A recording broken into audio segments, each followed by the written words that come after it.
Good morning. It is Monday, October 27th, 8:30 a.m., and we are here for interim county administrator update.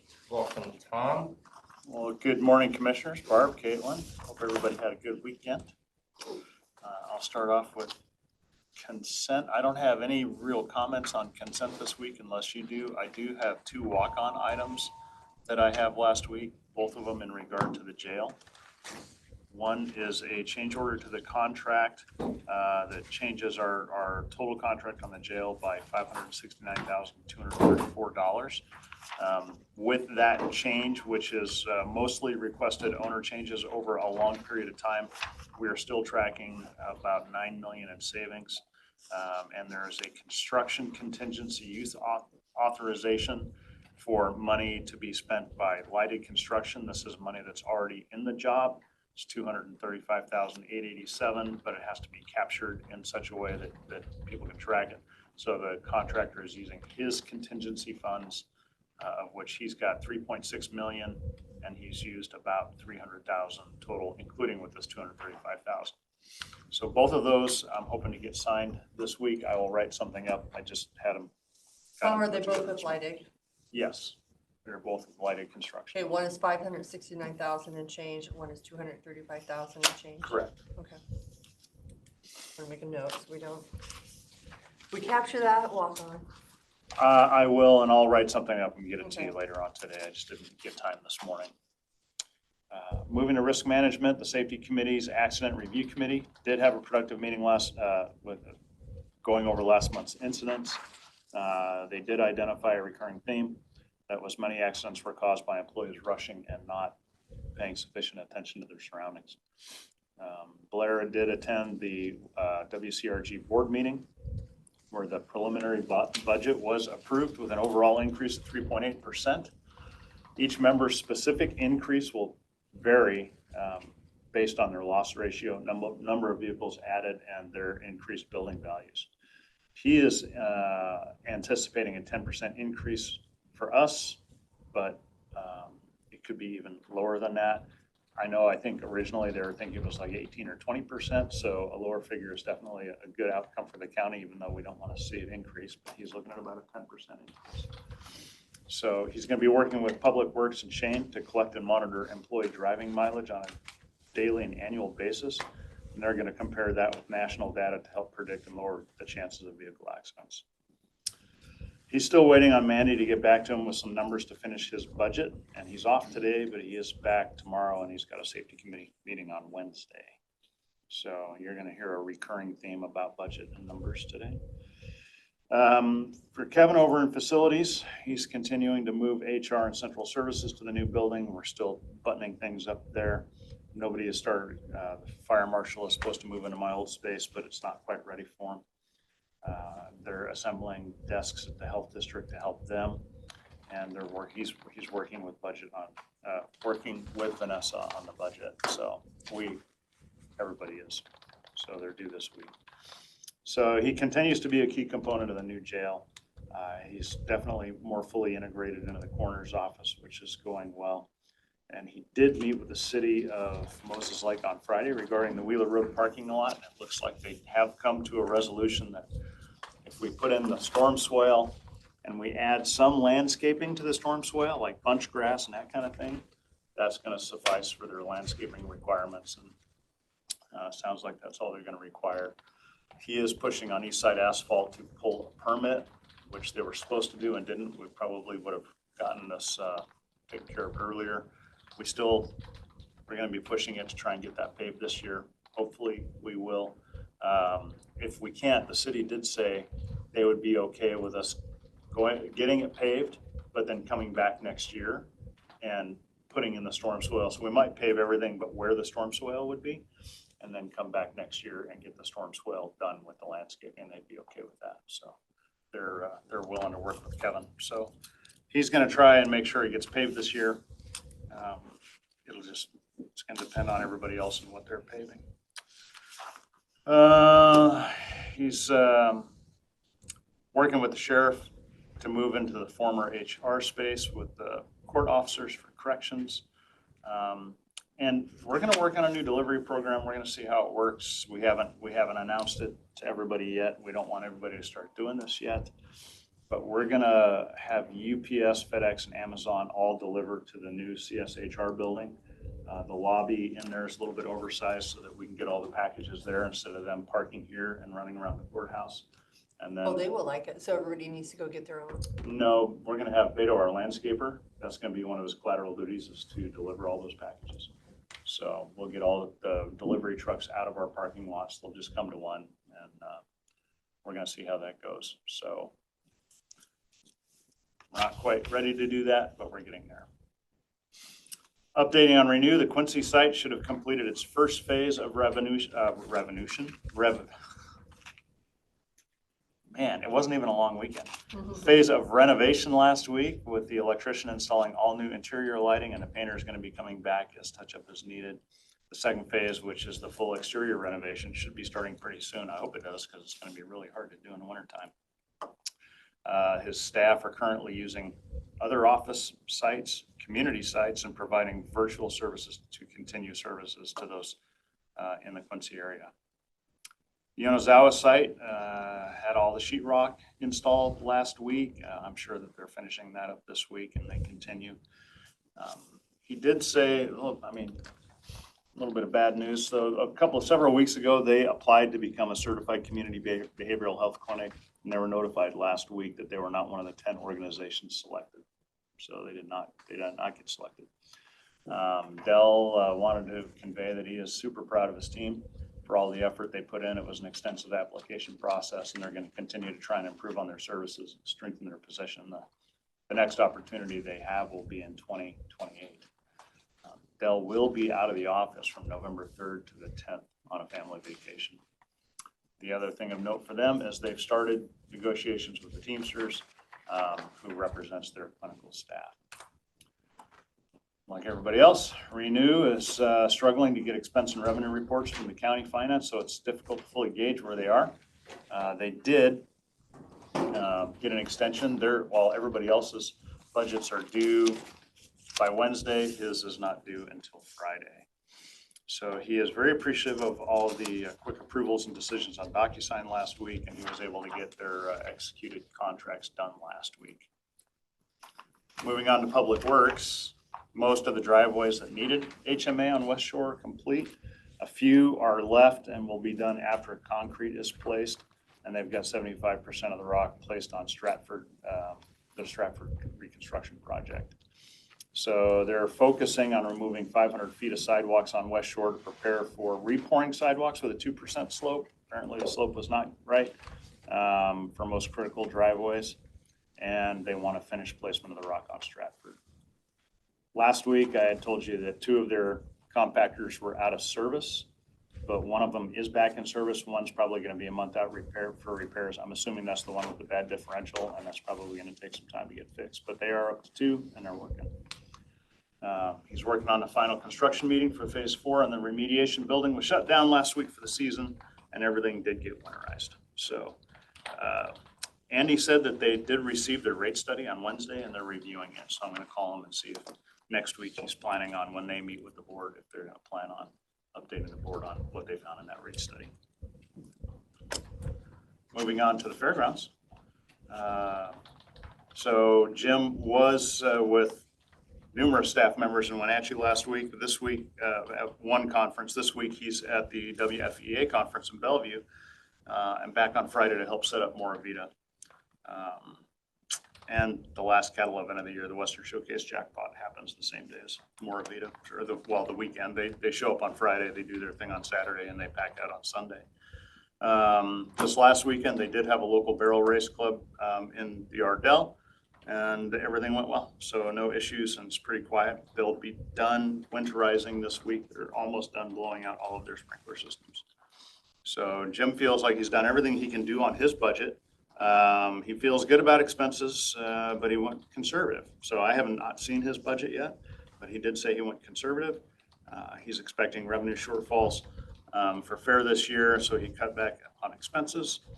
And he really is, like everybody else, doesn't know where we are for revenue because he never got anything from Andy. And like everybody else, he struggled on medical, dental, and vision benefits, figuring that out in the budget, so. He did present both this to LTAC at City of Moses Lake and here in Ephrata. He's nervous about Moravita. It's a one-day event, doesn't put a lot of heads in beds. So if it doesn't do well, it may mean that they cannot continue to do the event without significant sponsors. So he did see some struggles with audio out at the fairgrounds. So he wants to get a sound system put into the commercial and 4-H, and that he's included that in his capital budget. He wants to get a side load Connex for storage as well. And he wanted to repeat that their new accounting tech, Lisa Sniffen, is doing wonderfully. So outside of that, I didn't get updates, and I've got emails out to all of them. Anthony Garcia, who's on leave, Brett Hill, Decorah, who you meet with every week anyway, Jim Cook. Nathan sent my update this morning, Susie Fody and Suhail Palacios. So I will try and get updates from them, and if there's anything specific that you need, please let me know, and I'll look into it. Friday, Jim Cook, Commissioner Jones, and I attended a tour of the City of Richland's water treatment facility, which was pretty cool. This was in conjunction with a collaboration meeting we held with the city a couple weeks ago. Joining us were city council members, the mayor of Moses Lake, a local engineer, irrigation district representatives, and conservation district representatives. Thanks for setting that up, Rob. It was interesting from the standpoint the city of Richland is drawing nearly 30 million gallons out of the river, and they're also using, numerous wells around the area. City of Moses Lake may in the future be able to do something like this on, maybe on a smaller scale to meet upcoming demand. It's going to take a lot of planning, coordination, collaboration. I'm not sure where we go from here after that meeting, Rob, if they want to meet or if it was just good informational. No, we're trying to set up a meeting on the second day of LEAD conference with Quincy Irrigation in East Columbia. Okay. Yeah. So is this, when they're pulling it out of the river, is this for irrigation? No, so they do both. They own all the way to the center pivot, but they're also, they're treating that water, and that's potable water for the residents. Oh, okay. That's where we went, was to the potable treatment. Yeah, it was pretty cool. I mean, it's quite They do 44 million gallons out of the river on a maximum day. Yeah. And it's not a very big facility. Yeah, it's not, I don't know. Well, lucky for them, they have the river in their backyard. Yeah, well, I mean, it was a good tour. I mean, it was very, it was a pretty complete tour. The gentleman that gave it was very detailed, in the various areas. And we walked the entire process is what we did, as we walked around, from where the intake was all the way through filtration and delivery in our control room. It was not a large complex. It was, 2 hours maybe that we walked that whole thing. That was with all the discussion. Yeah. So it was really interesting. Yeah, and they're running 10 million gallons of water right now. Yeah. And you would be surprised how little water that is. Oh, yeah. Yeah. It's like a little stream. Well, and this entire plant had, I think they had their entire staff there, which is 4 people.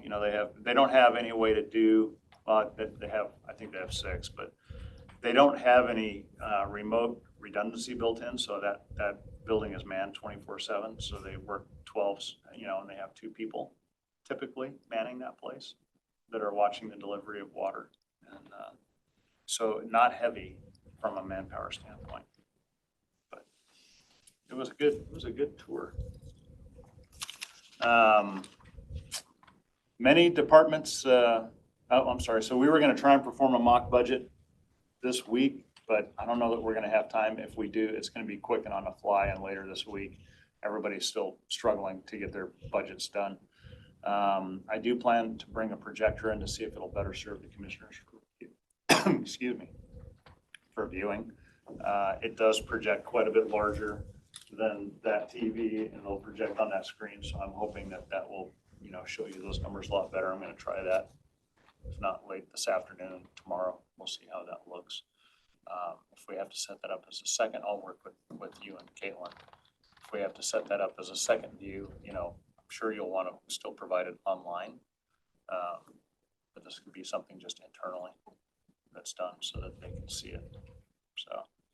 So we discussed about having Decorah sit between Rob and Kevin and me between Kevin and Cindy for the budget meetings, so that we're not taking up space at the table and we can continue to discuss budget, talk to the various departments, things like that. If you guys are good with that, I'll work on getting that set up. The reason you're sitting by me is to keep my hands off the keyboard, so I'm not jumping ahead. So I'm just sitting here. I'll make sure you get locked out every morning. So I'm locked out, so I just have to listen to stay on the same pace. That's right. My goal. So many departments still don't have the numbers for budget. It's been difficult, as you know. Everybody's So do they not have them even the old format? Well, we have the old format, but they don't have current revenue number. I got what Daryl sent me, what I forwarded to the three of you this morning. That's not going to work for everybody, you know. So it's going to be interesting. It's going to be kind of a wag, I think, from a lot of people, which we don't want. I know that my focus for 2026 will be shoring up our financial picture. We've discussed this. I do plan to go into an executive session here to discuss it some more. And some of the issues we're having, but I'll get to that in a minute. So I did reach out to Daryl and he said it might be easier for, well, I don't know, all groups, just to keep it the same structure, the same platform. Well, last year's and not use a new one. None of us know how the auditor's planning on doing it. You know, I'm assuming she's asked for all of us to send in our budgets the same as we did last year on the Excel spreadsheet, and she's importing them into Tyler. I fully expect that they're going to sit here at the table and have Tyler displayed on the screen, and everybody's going to be going through their budgets. So I'm not sure what that's going to look like and how it's supposed to work. So, Surprise. well, I don't. I'm hoping hoping it doesn't, you know, become argumentative. I think that's probably the wrong word. I foresee everybody going through their budgets, discussing the codes that got rolled up, the need to be granular, why we can't do it, and I think it's going to be reoccurring in every budget meeting as people have struggled because those are all budget lines they use, and they weren't given those numbers. And a lot of people had to sit down with Mandy and Michelle to get those numbers added in. And as soon as Blair is back tomorrow, it sounds like he hasn't even been given department numbers yet for his budget. He's just got a blank Excel spreadsheet. So I'll follow up. I don't think we've created his budget yet, the budget fund number and all that. Well, he wasn't supposed to be his own, he was supposed to be part of Human Resources or Central Services. Yeah. And they were gonna be separating it out like how we do with public records and grants admin, where he has like a project code, I think. Does he know that? I had told him that was what you guys had discussed, but Yeah. then I think he had reached out to Mandy and then, Okay. or maybe he had planned to reach out to you or Decorah. I'm not sure. He had said that he was working with you guys for his budget. And Emily and I had offered assistance, but he had said he was working with you guys, and so we said. okay, No, let me double check with Decorah about that, so. It is online. Would you like me to make her? No, that's okay. I can touch base with her later on, so. I will be, this week, I'll be working, of course, on the jail corner and jail capital revenue budgets. My presentation for the lead summit, which was due to Ryan already, and trying to get things ready for next week's meetings. With that, if nobody has any questions, does anybody have any questions? No. I'd like to go into an executive session as per RCW 42.30.110 to evaluate complaints brought against a public officer or employee. Is that one of the, that should be one of the. Evaluation or discipline.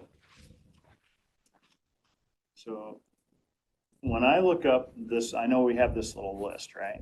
Mhm. When I look up that list under RCW, there are 13 very specific reasons that we can go into executive session.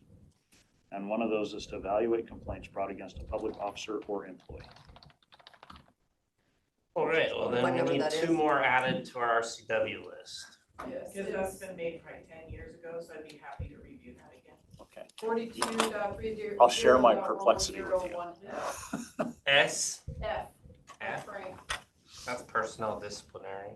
I- Maybe they just updated the name of it. It's, well, it doesn't have a title, it's just one big, like, long, to receive and evaluate complaints or charges brought against a public officer. or Okay. How employee. long?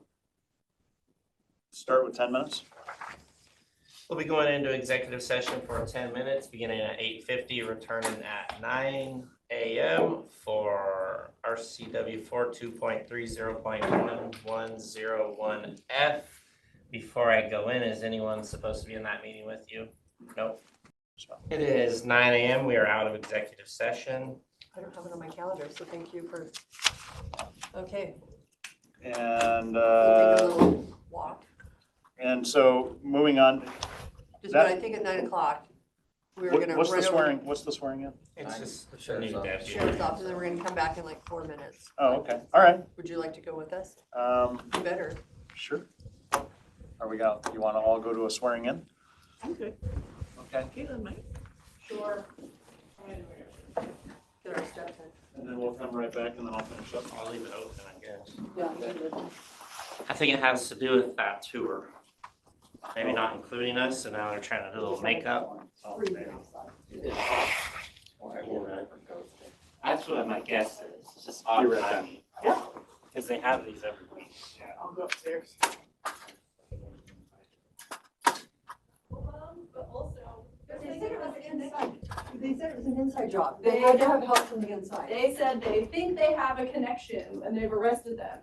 I know, that's pretty crazy. Like And then- $100 million worth of jewels. And then the same week, so it's like two days after the Louvre heist, somebody robbed a smaller museum, not very far away from the Louvre. And then also a Picasso painting was stolen en route to some rich person's house or party or something like that.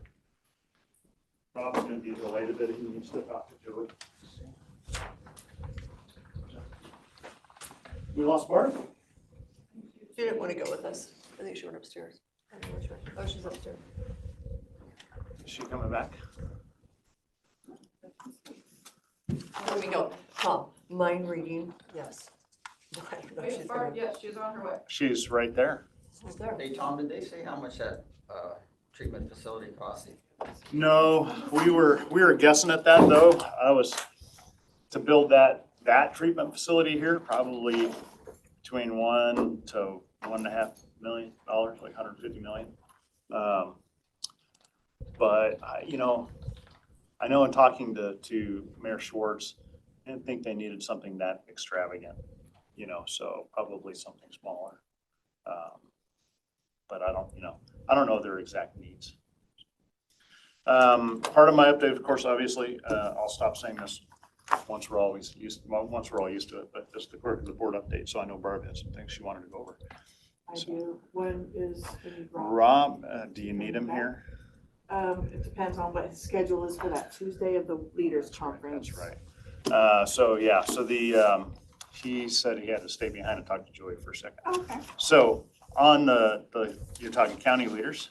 Correct. There's your, you did you print it? I've got Okay. one. So timber and public land counties caucus meeting. Did you go to, you went to, I need to know what you want to go to on Tuesday. you went to Wasack last year, Kevin. It was your first, it was like 3 days after you started. If I remember right. It was before I was even sworn in. Yeah, it was before you were even sworn in. So I don't think, what time were you talking about in the morning? Our meetings here end at noon. So if everyone could be done at noon here at the commissioner's office and then you guys head to, is it Spokane this year? Yeah, Then that would be fantastic, but I didn't know. You have something on the calendar for 3:30 in the afternoon. But I didn't know if Rob and Tom, if you guys had something that morning. timber and public lands, it's not me. The Swiss affiliate meeting, not me. The lunch buffet for meeting attendees. We don't have to do that. Newly elected official lunch meetup. I don't think we have any newly elected officials attending. Well, Kevin would be a newly elected. Newly elected. So it was, yeah, he went prior to being sworn in, but I think you did go to that. Didn't you? Didn't you go to the newly elected meeting at Wasack in Seattle last year? Was the fire hose on full blast? I was gonna say, I'll be honest, I don't remember if I made it to that lunch or not. I think I did, but. Is it something you're dying to go to again? So they can tell you how to be an elected official? No, it's like, I think I you're- know what they're talking about now. I think, yeah, I think but they're you're talking good. about- So I would suggest that, yeah, that we shouldn't have an issue with that. None of us, well, none of the commissioners are on the Wasac Board of Directors, correct? Or do you guys go to the Board of Directors meeting when you go to Wasac? I don't think you do. And that's from 12 to 3, so. Are you on the Legislative Steering Committee, Kevin? Yes. So you have to be there for the 3:15 to 6. We can get him out of here at noon. Yeah, so I don't see an issue with it, so we all need to be here for that Tuesday. Okay. That makes it easy. Yeah, it does. I'll just tell Rob. Thanks. We're just gonna be here for Tuesday, Caitlin. Okay, and then the other part, to give Rob an update as well, we can talk to him later. Laserfish update. Caitlin had reached out to MG Consulting on October 17th, asking to get an update. And so to let you know, the process has ended up being much more than they had anticipated. They're due to changes of the board's schedule over the time, and then also someone from our consulting company CDI who does Laserfish, they had someone out with health issues as well. So the process and the project has kind of slowed down, but they're ramping up again, and we hope to see it up and going by the end of the year. I can't imagine us implementing this now with Tyler going the way it is. So after Caitlin and I talked, we thought about doing it January 1st. That's the goal. Caitlin, would you have any input on this? Yes, so she, in her update, had said that they were looking at doing some work over a couple weeks. So we're looking at like November-ish before Barb and I can really get our hands on it. And I think something that we have learned with the Tyler Tech implementation is just easing into it a little bit more. So our thought on it after discussion was that, Barb and I would have a week or two to look at it, play around in it, see what we think on our side, and then very slowly implement it with one or two departments, get their feedback, and then maybe give some people time to use it, adjust to it before setting that hard switch like Barb was talking about in January of saying, as of January 1st, we are now using this, but then giving people some more time to use it and share feedback and give us time to reach out to CDI and Megan Greger to assist with those changes.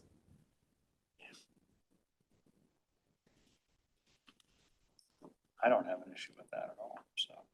I think November's gonna be a tough month for a lot of people. Veterans Day's on a Tuesday, so I assume a lot of people will take that Monday off. Thanksgiving. And yes, then you've got Thanksgiving, we have the lead summit plus county leaders.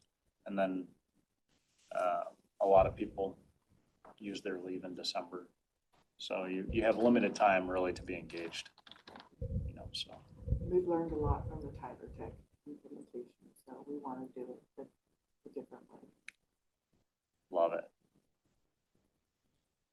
Okay, that's all I have. Caitlin, did you have anything? I don't think so.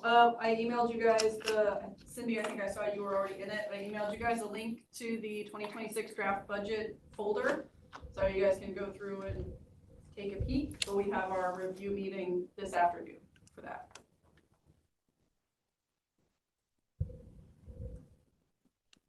Yeah, so that 132 2026 draft BOCC budget review, that's just the BOCC budget. So when I first saw that, I thought you were reviewing the entire county budget thing. And I was like, it's only a half hour. Oh, I got it. Okay. And I would like to meet with you sometime this week again as well. Yes. Okay, so Kevin, thoughts on our or I guess Caitlin Centurion here. So, we have $9,000. Let me find out where it is for travel and 9,200, seminars and workshops, 9,200. Yes, Is that right? those numbers were what we had gathered from. Was that last year's numbers? No, it was, well, some of it is last year's numbers, like your guys' travel is last year's numbers, and then Barb and I and Carrie submitted our requests for training. We amended them as the commissioners and Tom had requested. It was really just mine, but, then Public Records has theirs in a separate line, and so does Veterans. And then the only question I think we had, with the NACO conference in DC, this year, last year, when Rob went to DC with you, the funds for that travel got pulled from the 105, I believe, the Employee Growth Retention and Training Fund.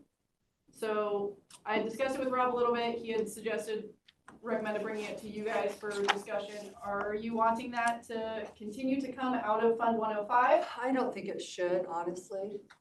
I think it should come out of our budget because I don't want that fund to be used for, I think countywide, we've been using that fund for training, the NACO training. Okay. But that's just my personal opinion.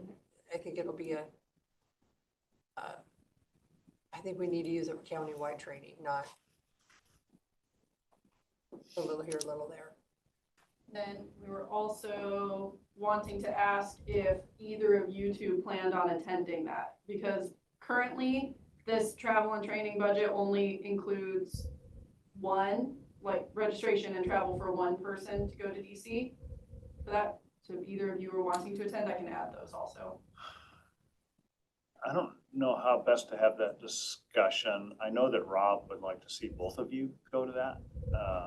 Well, sometimes, and if it's, I don't know what our budget looks like, you just take turns and rotate through. So when did Rob go last?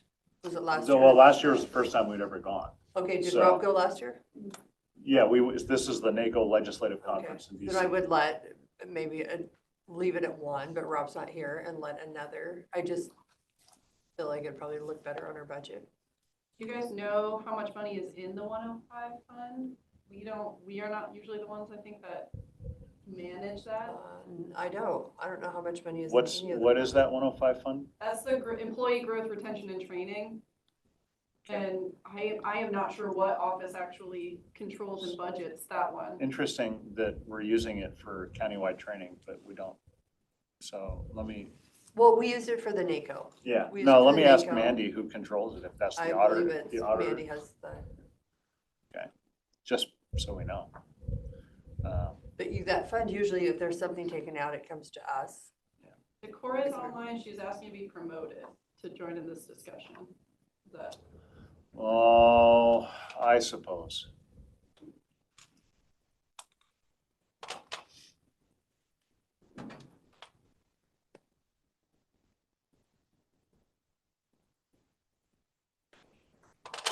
Good morning, Decorah.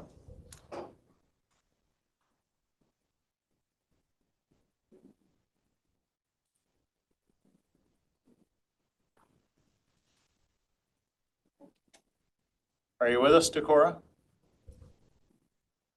Sorry, I couldn't unmute myself. Can you hear me now? No, you just walked. I'm just going to leave it alone. It's very rare that I'm muted, but I was muted.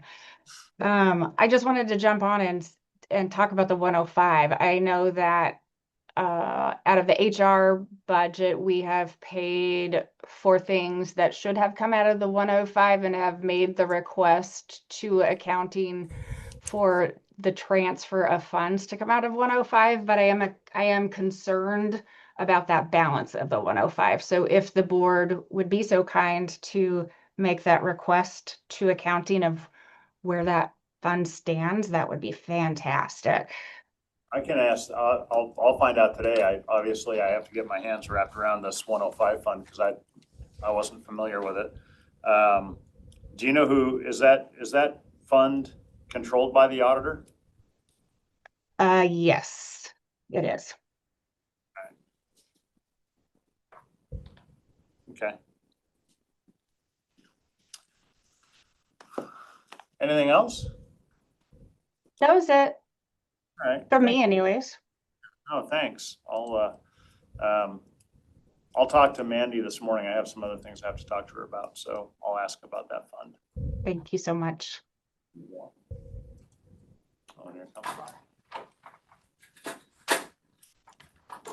Hey, Rob, we kind of made an executive decision about WASAC, the county leaders in Spokane.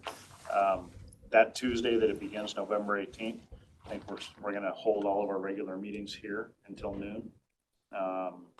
I don't think, you're not a part of the Timber and Public Lands Caucus, right? Nope, Swiss part of affiliate. that lunch buffet though.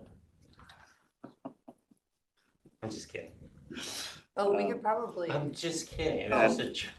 I thought it was a new commissioner's lunch, I don't know, but just sometimes said you don't lunch. always get food. No, so it's better that's a lunch for everybody. It's just meeting attendees, but you know, if it's like it was last year, it was not it wasn't really lunch.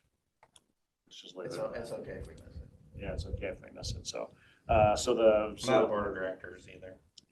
so I think we're fine if we're out of here by noon, and then that gives Kevin plenty of time to get to the legislative steering committee meeting, which he's a part of. And we can get over there and check them, so. But, and again, I'm not staying in a hotel since Deer Park is home, so I just go home. Isn't it still like an hour drive? No, it's about 40 minutes. But it's great. I love it when it's there because, I mean, I don't get paid mileage per diem anyway. Because it's right, I mean, it's like, Well, it's like you- going to work. Should get paid. It wouldn't make sense. It's like going to work. Tom, but part of the camaraderie is staying at the hotel, so maybe the rooms aren't that expensive. I know. And then you're part of it, and then you don't have to drive very far. Are you going now? Am I?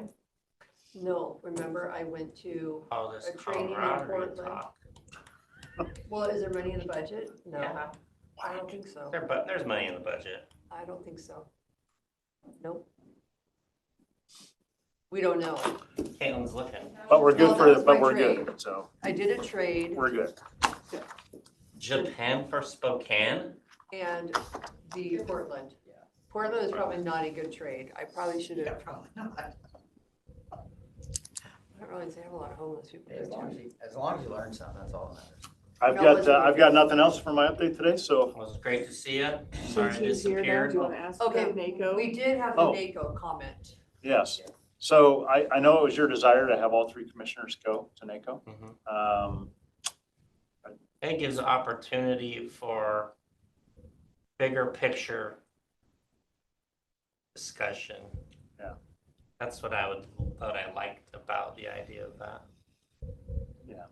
So that's, But we didn't know, because our budget's 9,200 for travel, 9,200 for, but that's for our whole entire off.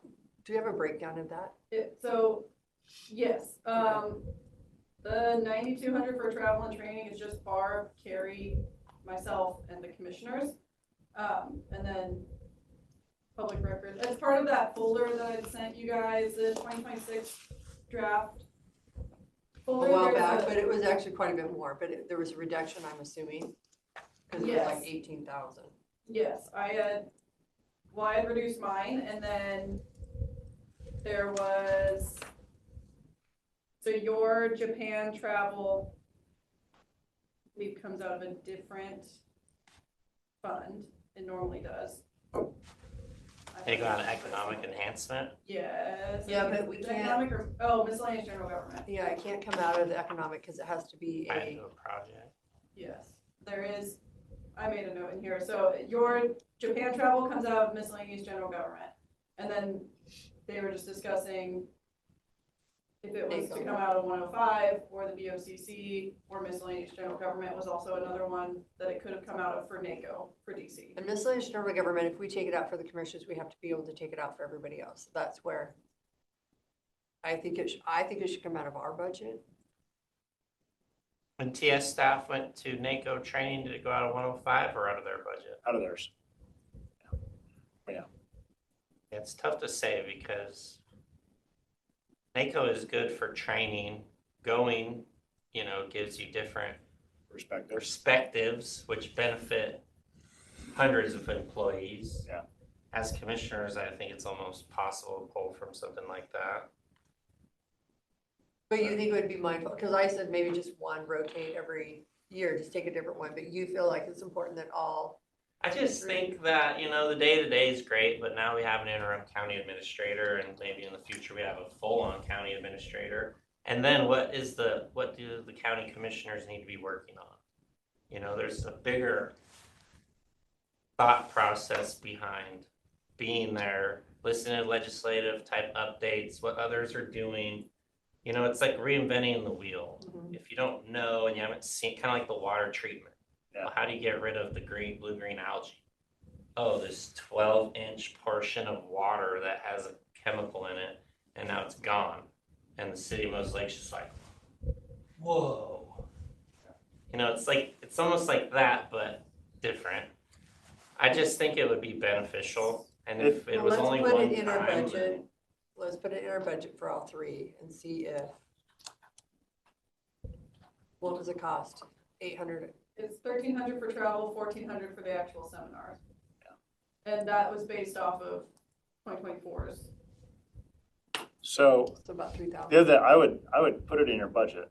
And then when we're at Wasack and Spokane, let's talk to Curtis and, what's his name? Paul Jewell. Let him know, hey, we're thinking about sending 3 commissioners. What can we do?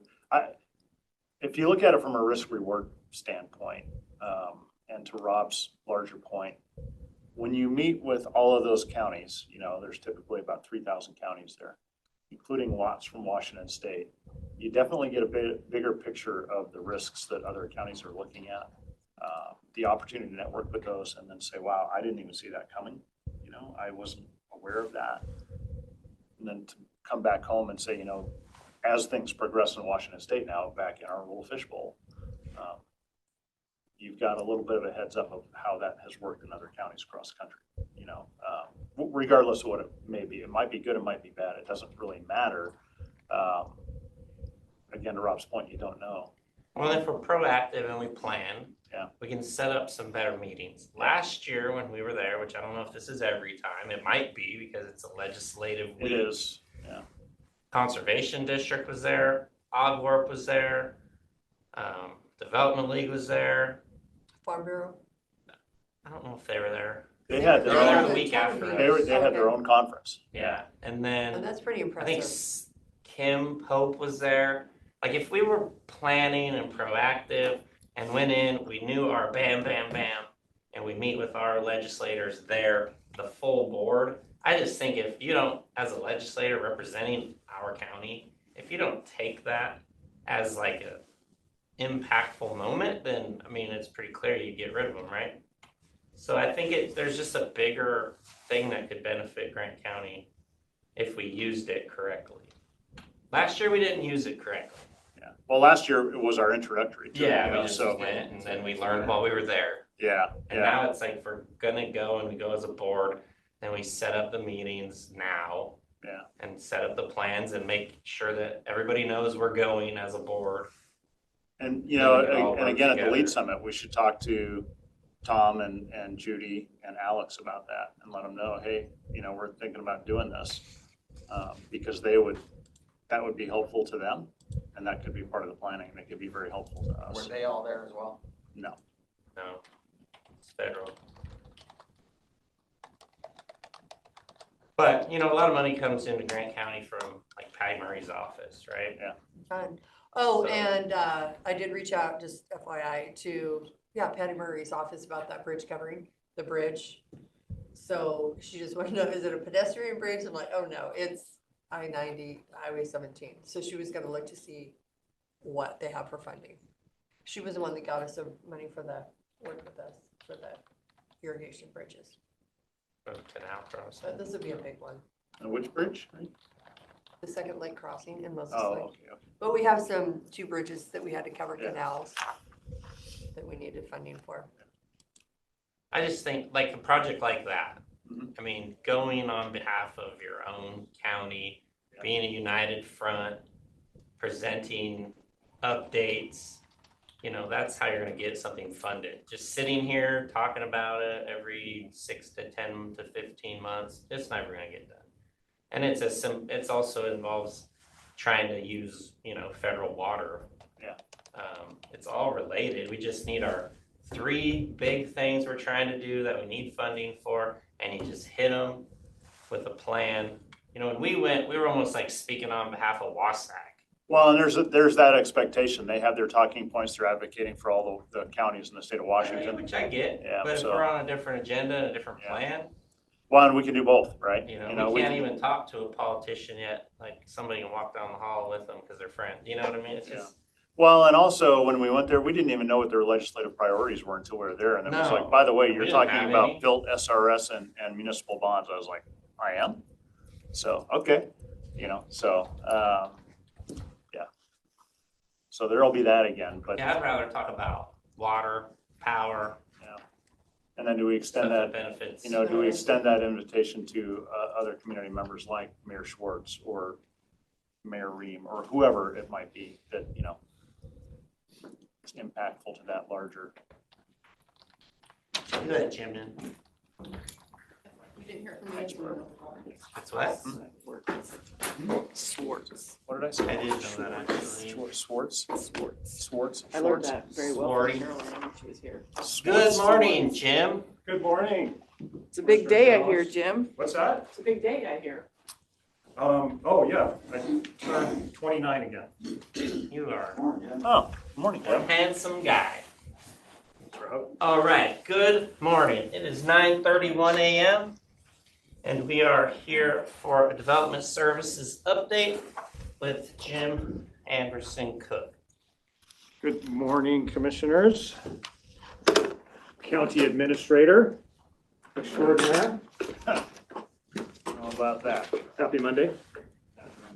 Caitlin, I diligently emailed you the materials that are before us. So I'd like to start with a financial update for development services for building, planning, and fire. So month of October on the building side, we saw revenues of $500,613. Bulk of that comes from the solar application for QB Solar LLC and a small portion of Quincy Energy Center LLC for 8 pilings that they are installing this month for the support of 8 transformers and the perimeter fencing. We should see an equal number for Quincy Energy Center in the early part of spring next year. So as you can see, we have hit almost our second highest number on the building revenue side since 2009. Last year was a phenomenal year, driven mostly by things that we'll never see again in our lifetime, Simplot being one of them, and a jail being the other one. So those revenue numbers will be hard to hit again. But you'll notice our second highest revenue total was in 2023 at 1.426 million. And we're definitely going to hit that with November and December still looking us in the face here. So total submitted building permit applications for the month, 42 in, 43 out. And you'll see the breakdown of what those 42 represented. Fire marshal construction permits, 3 in, 1 out. And those were all submitted by portal. Planning, 26 permits in. Page number 2, very proud of page number 2. From the planning side, planning revenue for the month of October was $212,179, which you'll notice was larger in the month of October than the entire year of 2023. So planning revenue sits now at $412,913 for 2025, well exceeding the $283,270 for 2024. And again, apps in detailed.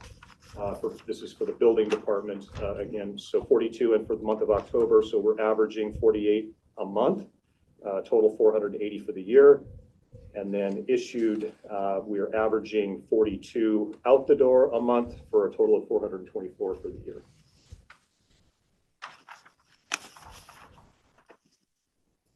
Questions on that?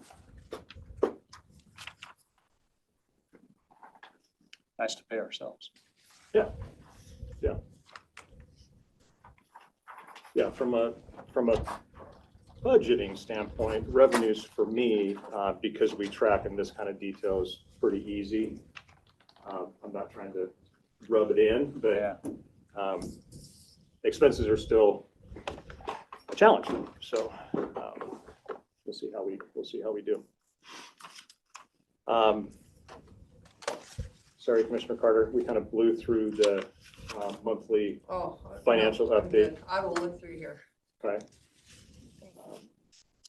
Big month of October for both building and planning that have set records for planning for since we've been tracking, and second highest total in building since 2009, almost the second highest total.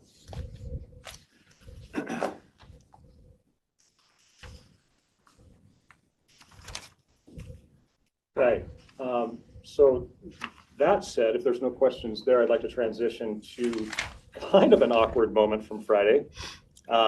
So we had, we being Commissioner Jones and Mr. Gaines and myself had the opportunity to go down and tour the water treatment facility for the city of Richland. We had a guest with us in the vehicle, and on our way back, we dropped this person off at Shop City. And for those that aren't familiar with Shop City, it is it's a facility much like a storage facility. It's in a Lammert, so it's in the McDonald's siding Lammert. And the owner, Shop City LLC, Brad Phillips, has been very creative in how he's gone about the operation of the facility, and building and planning have been a really good partner of Brad's. So we felt in allowing him to construct this thing in phases, and it holds a varying types of tenants. So I was detailing for Commissioner Jones and Tom, for example, one of the tenants there is Samaritan. So Samaritan Hospital, when they receive deliveries, let's say, of medical equipment like hospital beds, those beds come unassembled into one of the bays, and they'll send their employees there to assemble a bed as needed and then deliver it back to the hospital. There are, some light mechanical work that's done. There are some hobbyists in there that, restore vehicles. I had rented a bay for a brief moment in time and had done some repairs on our Sprinter van. It's just a kind of a mixed bag of different types of uses that we see occur there. The intent has been, and the conditions have been, that if a heavy user were ever to apply to Mr. Phillips to use a bay that would require any type of additional fire separations or cause fire concerns, that he would make us aware of that, and then we could assess that or address that on a case-by-case basis should it need fire protection in the form of a tenant improvement permit. To this date, we have not received any such requests for any types of tenant improvement permits. We were made aware that potentially there's a distillery happening inside of one of the bays, which would cause some fire concerns. So in any event, but during the conversation, we were also made aware that there's a wedding venue that is going to be constructed on one of the parcels across from Shop City, and that application had come into our office, and it is a portion of the application is in front of you. You'll see in July 30th, they applied for a site plan review, which is a planning function for what was described to be a farm and equipment vehicles storage building that will have a stub in for future plumbing. So we've issued a site plan review approval for basically a barn, shop, storage building. And it should be mentioned that, you know, we take these applications in as, you know, we take them at face value. You'll see on the site plan that's attached to the application that it is labeled a farm shop. And the building permit application is labeled a construction, a commercial pole building, 3,360 feet.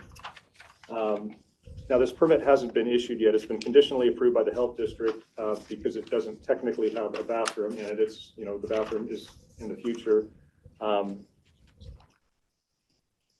So I guess, you know, when it's done, and if in fact it does become a wedding venue, now we've got an enforcement issue in front of us that is par for the course. And so this is an example of where, if we were doing annual reviews by the fire marshal's office, this type of use would be picked up. And it would be addressed at the time. And I guess the frustrating part about this for us is that if in fact this is going to be a wedding venue, or if the intent is for it to be a wedding venue, then we would like to address it now at the point of application, rather than have it be caught after the fact, where now we're trying to retrofit to come in compliance with the fire life and safety components of the building. I've included the elevations so you can see that there's not even adequate egress addressed in the design of the building. So it just becomes a. I have a question though. Yeah. So he's got a building permit in for a farm shop. And we don't go on our drive or what have you. You don't even know, even if he's talking about it being a wedding venue, until it's built and it's used for that purpose. How would we even know, and how would the fire marshal's office catch it beforehand? They wouldn't. And that's the thing is that we find, like I said earlier, we take these on face value. Yeah. We're not going to call an applicant a liar. Right. Now, there was a time under different leadership that would have been the case. It would have. There was a time where, you know, the joke was it's a duck, so we call it out as a duck. You know, this. And you see the elevations. It's a wood frame building that sits across from a bunch of metal shops, right? So in the narrative, when they describe it as being an accessory to an existing business that will be handy because the storage will be nice, you would expect to see another metal building being erected. So the flag that went up for our office is that we've got this really kind of cool wood barn being constructed across from a use, and you've seen the use, doesn't really fit, right? So the flag went up, but again, we take the applications on their merit and on face value. Now, at some point in time, the down line, it's going to either get called in, you know, to the sheriff's office or somebody for, you know, as a wedding venue, and here we go. You know, it's not going to meet the fire life and safety requirements that it needs to. It's not going to have the fire flow. It's not going to have all the things in order for Mr. Phillips to come into compliance, when we could probably, had it been applied for as its intended use, then we could have caught it here. You can't just call and let them know that you heard. And we can, if Well, I that would would be the think that direction. if we had one in Royal City, they were building, and then that was the intent. Right. Anyway, it just got a little complicated. Right. Problem is we have How many one of these out in the county. We have several. We have several. But some of them, now can they use them? If it's a shop, they can use them. They can't advertise, but they can use them up to 4 times a year or 3 times Well, I for mean, family and friends. so, and that's the, so we're talking about temporary events. And yeah, they're up to 12 times a year. Oh, 12. I thought Yeah, it was like right, 12. and if it's 2 days, in a row, it's very tricky. Mhm. And we're really kind of heading down a path for a discussion about agritourism, which needs to be solved also, which barns like this, pre-existing barns, it would be nice if they could be allowed to be used as a wedding venue, but again, they don't comply with the fire, life, and safety issues, requirements that they need in order to comply. I was at a wedding in a barn, I think we all know the one, and you've got, 300 people jammed into this thing with no way out. I'm not suggesting that we ban them or not make it something that is allowed. We got to find a path to do it, and it's a problem. It's a real problem. But my point here today is that when we know that this is the intent, then let's get them to the table and get them, compliant. But it would require me to call this person and say, hey, you have on multiple applications indicated that this is just a shop. Rumor has it that, and it's probably pretty solid. Rumor has it is that it's going to be a wedding venue. If that's the case, then let's unring the bells that have been rung and, go down this path. Do you want me to call Brad? I mean, and I can as well. It's I don't know if it's you know not, it's exactly- not, Well, I think it's, they're and just- it's He not probably to thinks pick. this is the easiest way to get through it, and then it'll be done. Once it's there, he can convert it over, and not realizing that there are the life and. Well, and this is, and I want to be really clear because we're recording. This is not to pick on Brad. I mean, I am friendly with Brad. I like Brad a lot. I have a lot of respect for what he's trying to do out there, and we're trying to get him there. This is more of a global conversation, a global concern about if we do move forward with the fire marshal's desire to do annual inspections, this type of thing is going to come up. Right. And then what? What are we gonna? We're opening up a can of worms. We're opening up a can of worms, right? Are we though? I mean, are we opening up a can of worms, or are we holding people accountable for an existing code? Yes, right now we're just ignoring the worms. Yeah. Right. That's the problem. And I guess that's where I'm going with this. If we allow one person to do it, then they're gonna say, oh, well, he does it. Well, I don't know if we're ignoring the worms. I just think they've heard to become compliant, what you have to do. And I think people have heard the horror stories and they're like, it's better to just do it, put it up, Yeah. ignore all the licensing. And so at this, for this particular application, because of the size of the building, it would not require to be sprinkled.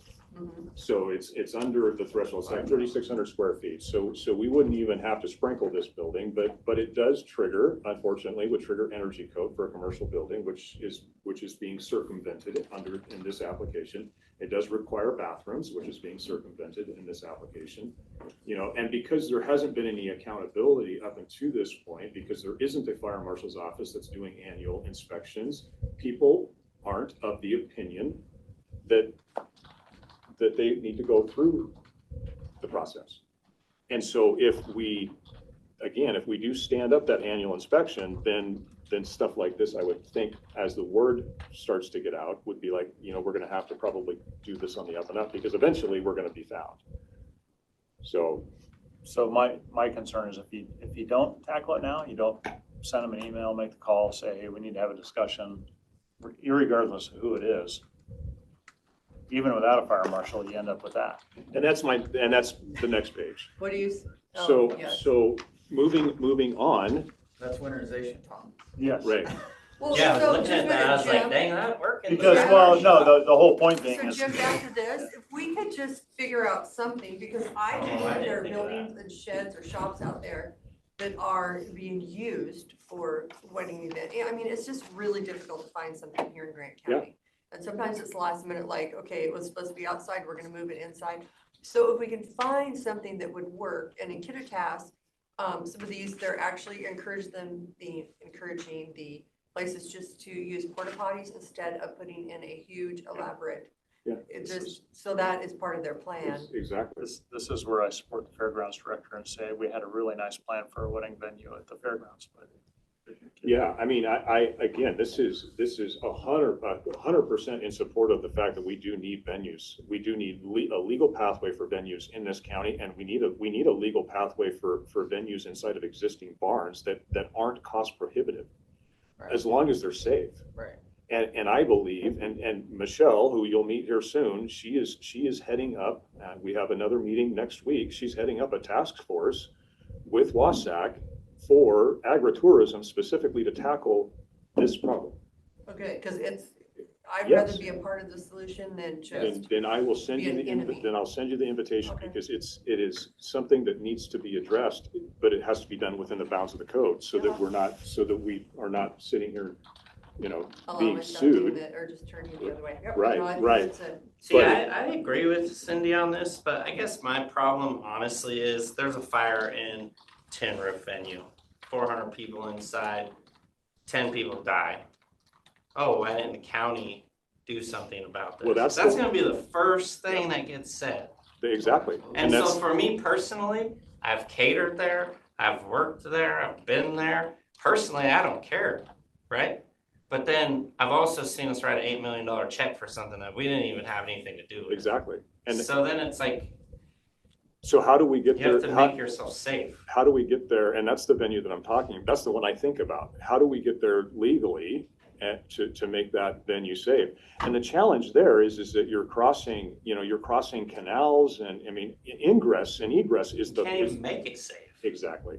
That's the challenge is that even if we could protect the building and make it so that you could get out, which I don't even know how you could do that. I mean, short of, opening it up, then, I mean, how do you address? And the this, Bureau? yeah, I mean, if you're talking agritourism, Grant County's perfect for it. It's got the views, it's got this, everything is there, right? But maybe on these buildings, they can't be closed.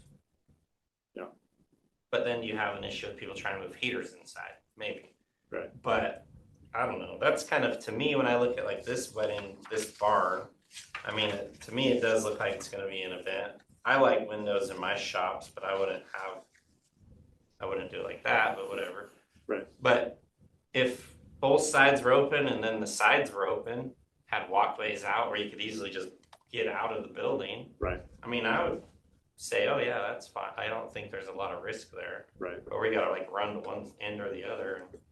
And it's going to take partnership with the fire marshal's office in order to make that happen, so that we can make these buildings safe and easily able to be exited. Because that's, I sat in a wedding in that venue, and I sat in the back for a reason, because all the lights are strung up, and I mean, it's just a tinderbox. And so Yeah, steel building's a little different. right.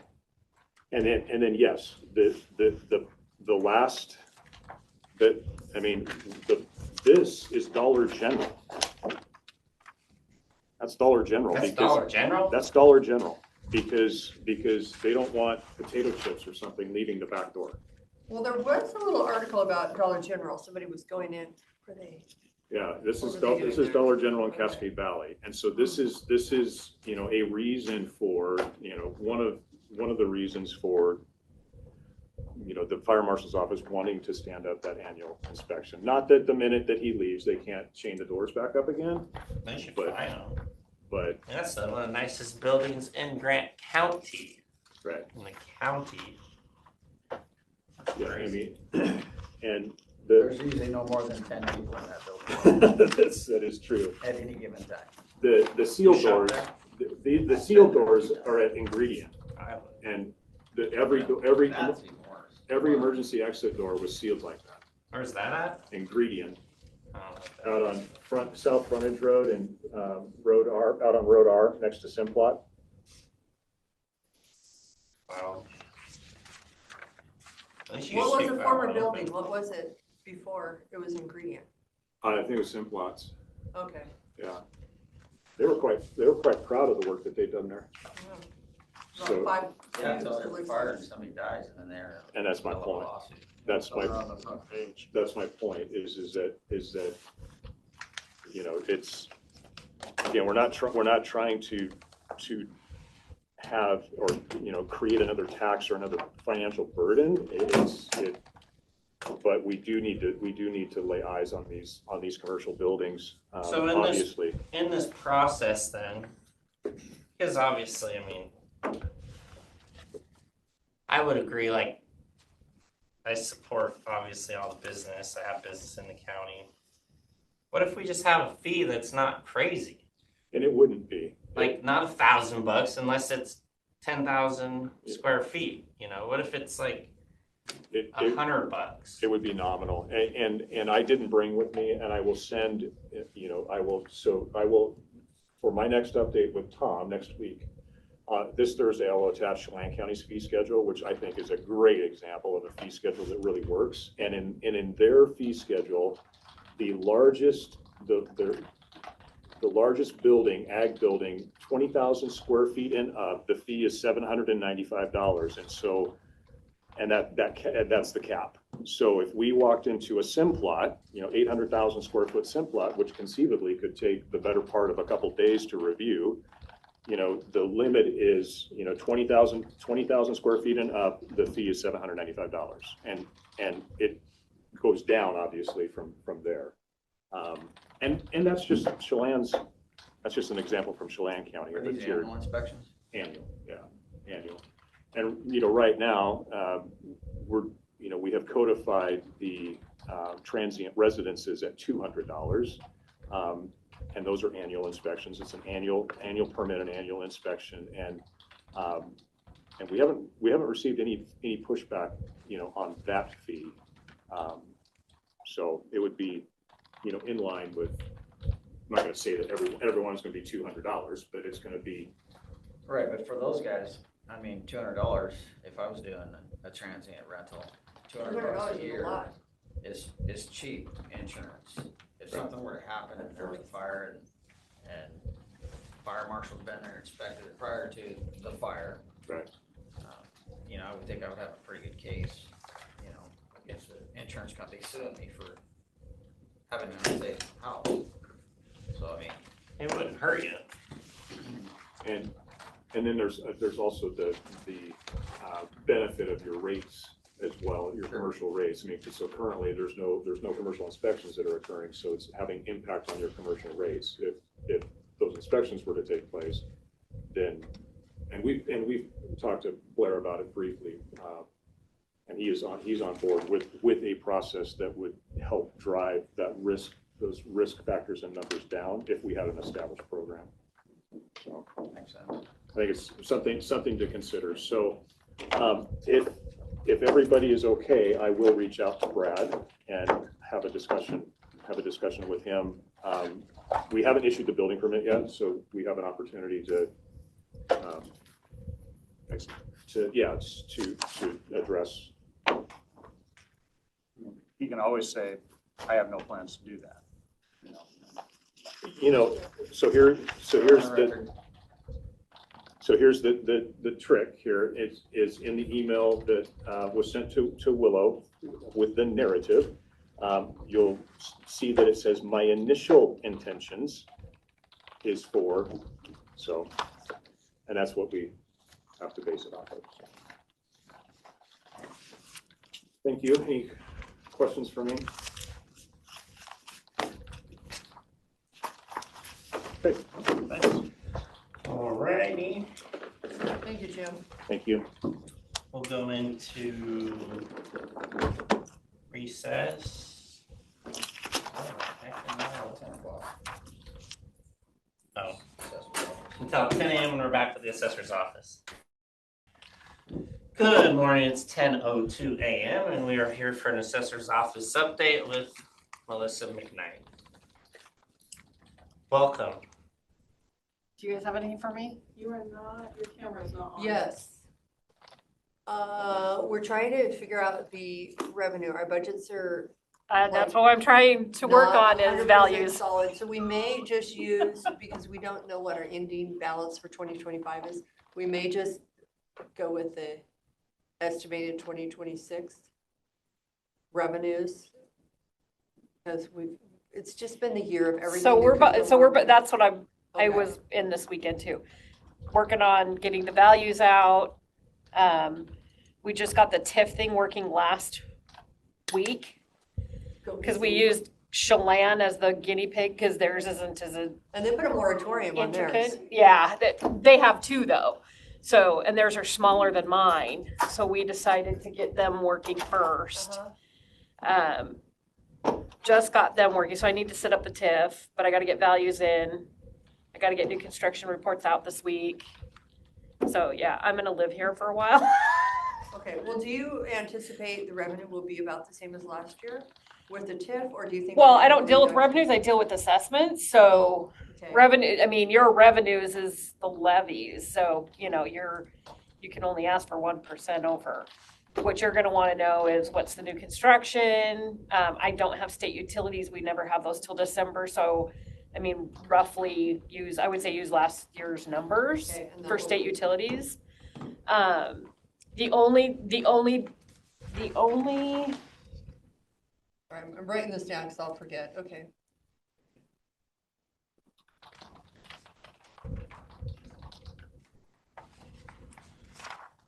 yeah, because that doesn't take for the following. So when do you tax think year. we'll have these numbers? Well, the new construction numbers everybody's gonna have this week.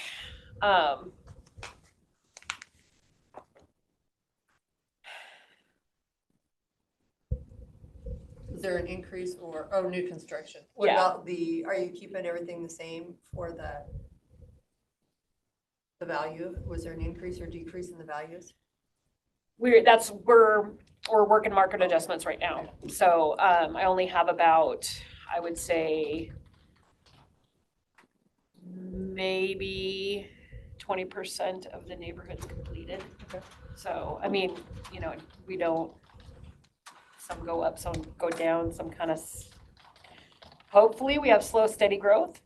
That's what we always shoot for. I mean, but I only react to the market, so. Just kind of, I think you're. Kevin knows Kevin kind of knows what. Saving grace here, just because with the transition of our new software and the old form, the new form. Oh, yeah, no, we I have know, numbers, I know. so we're thinking of taking our 2026 revenue and that will just, we know that is a solid number and just. Yeah, I'm hoping by Wednesday you'll have the new construction numbers. Okay, So no pressure, but that's kind of where we're. No, I know, For me, and so I that's, can sleep at night. that's what why I'm telling coming in on myself. weekends and early and work through my lunch and go home at some point.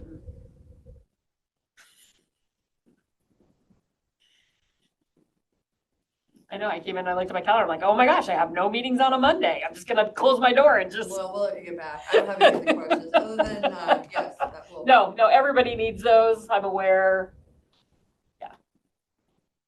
I am but one person. Well, thank you, we appreciate all that you do. With 68,000 parcels to look over. I have a question about a gal named Mary Shipley. What can you tell me about her situation? We have an active, appeal. What I know about it is we removed a driveway from current use. Are you talking about the 40 feet that's to the south, to the north of her driveway? Well, Because according to her, it's a driveway. If you look at the map, it's a driveway. okay, I'm ordering title reports. So I'll get the title reports.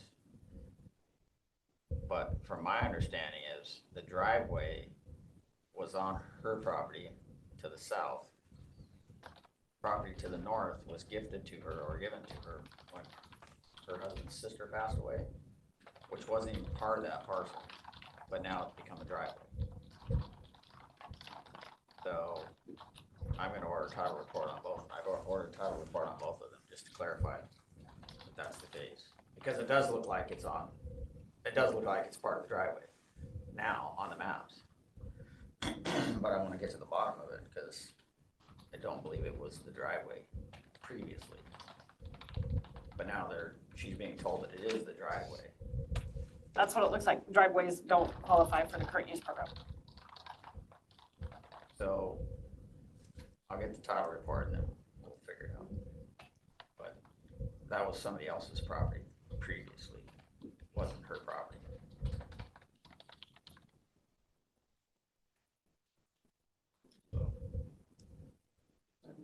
Active appeal.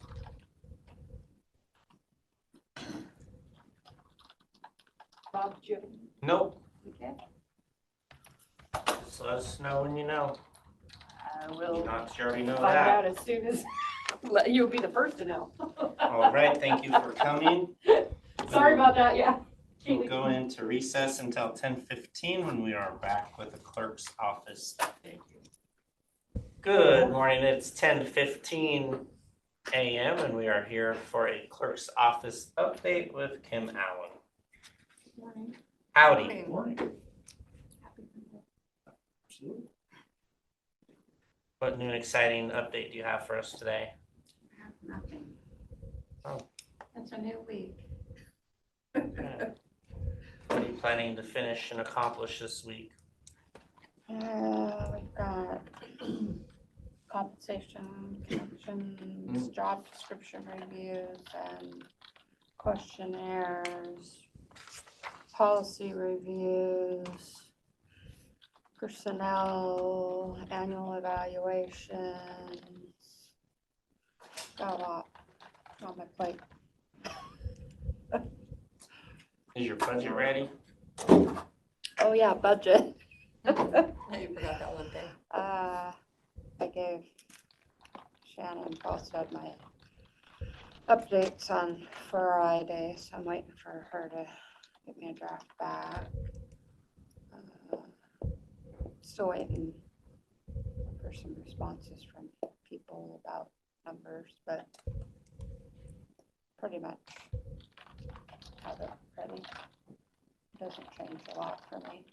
Only thing that'll change for next year is putting in some potential extra money for new jail related stuff. Have there been any meeting requests from Joey or the jail staff? Or have this, any follow-up on that? We had a meeting last week, and I haven't seen anything since then. The meeting go well? Yeah. I think it would be helpful if Keith could get Brett Hill and prosecutor's office, those two offices, if they could get a demo of the CDI solution for like DocuSign. I think it might help them understand what that process looks like, but yeah, it went okay. I mean, no giant red flag. Keith had the suggestion that, and I think he's gonna kind of take the lead on just documenting the process that a document would go through, what happens when it starts in the prosecutor's office, what happens at public defense, what happens when it has to go. So how does he document that that's like asking me to document how something goes through the justice process, which I have He's no gonna clue. meet with each stakeholder along the way to document that process. And it became apparent just from that discussion that, we only know our own little part of it. We don't know what everybody else does. And it also became apparent that there's not just one process, that there's about 4 different processes that things would have to go through. And so I thought that was a great idea, but yeah, I mean, we need to start really cracking down on what that looks like and to know if it will work. Well, and the bigger thing is it can't be 100% up to Keith to drive the process. I agree. You know, it's not his justice system. Yeah. So he's a facilitator, and he needs others to help drive that a lot. Yeah. Told Keith, well, we go to physical therapy at the same time, so Mhm. sometimes Keith and I talk there. But I told Keith to let me know if there was something I could do to help, and he said somebody else, maybe Desiree, somebody else had offered to help too. But I think because TS is gonna be the one to help make it all flow correctly, they're gonna need that knowledge. But as far as all the work, Yeah, they just can't figure it out on their own. So. well, and Keith said he was gonna try and get one of the other guys to help with that too, so. Well, him and Seth have both been assigned to that, so. I couldn't remember if he said Seth or Evan, but. So, yeah, just trying to get everybody to wrap their heads around what that might look like. It's kind of hard when you have to do that. Right. But I still think it can work, so I'm optimistic. That's good. Bonus. It's not me digging in my heels for once.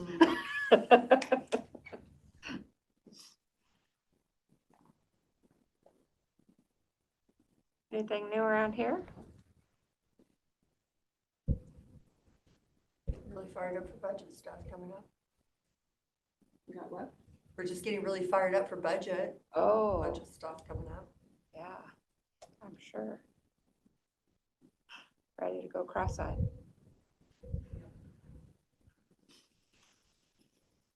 So glad we didn't do it this month, the budget. November seems like it's, Would have been difficult. November's feeling too fast. Here soon.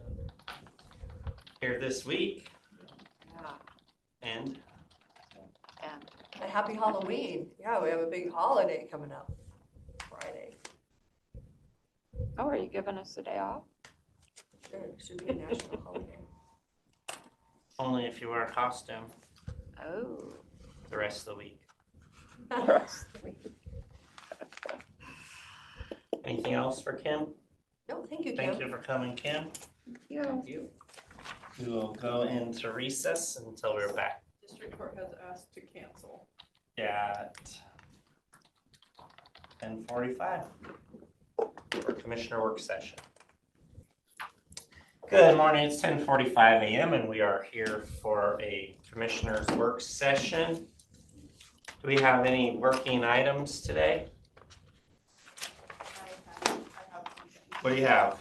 The tourism storage unit, last direction I got was to schedule a time for, Us to go up there with a Yes. dump trailer. yes, Rochelle had said that it's just a few boxes, the trade show display materials, and some oversized poster displays. So she said if you are bringing a large vehicle or a trailer, you would have plenty of space, and cleaning out in one trip is totally doable.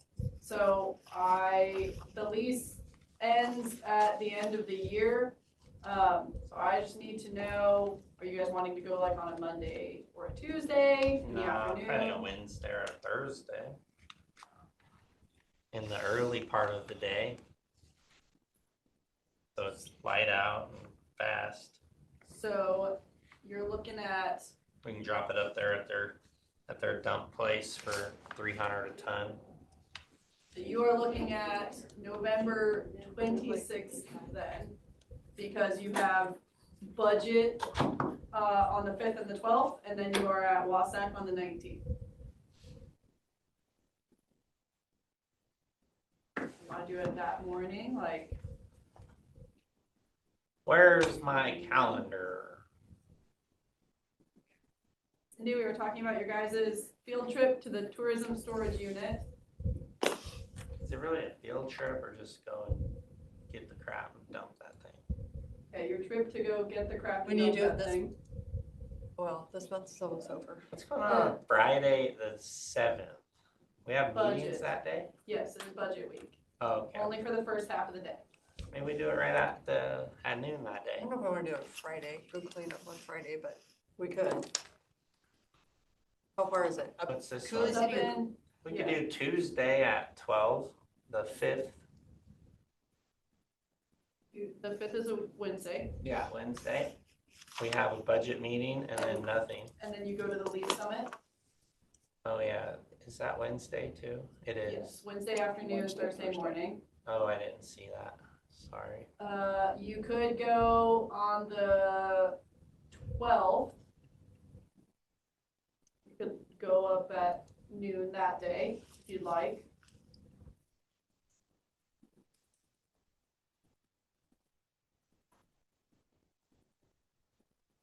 Yeah, the 12th looks doable.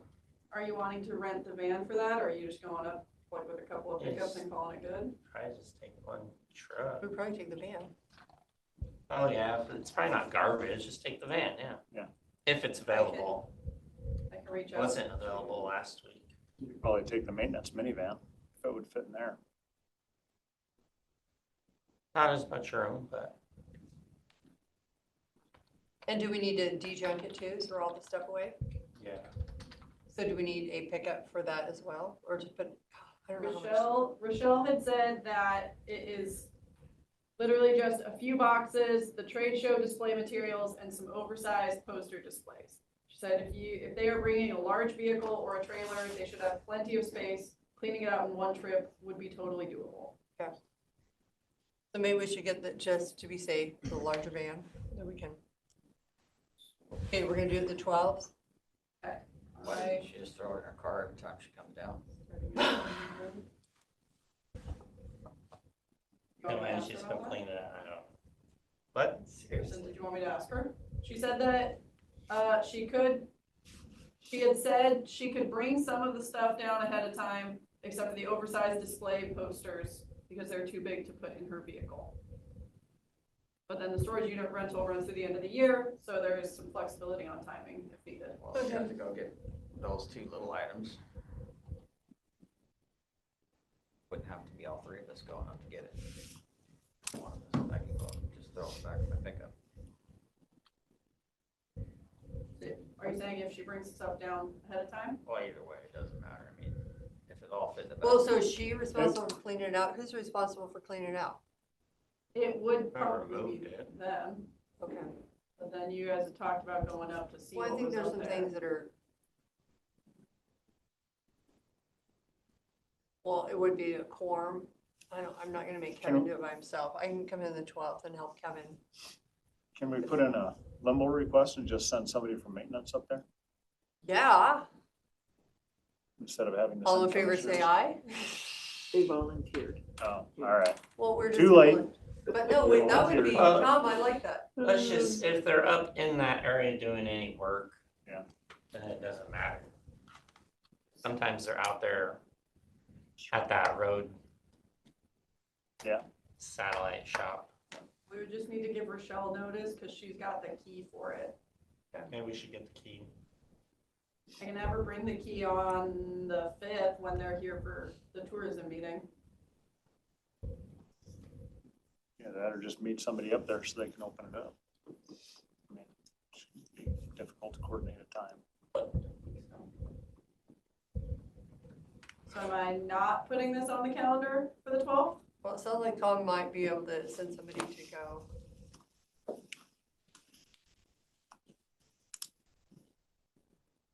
So the 12th of November. You want us to go up, or is Tom gonna maybe see if there's somebody going up to go grab the crapola? Let's put a tentative on there and Yeah. if somebody goes up before or after, whatever, we'll figure it out. I don't have an issue going. Doesn't sound like any of us do.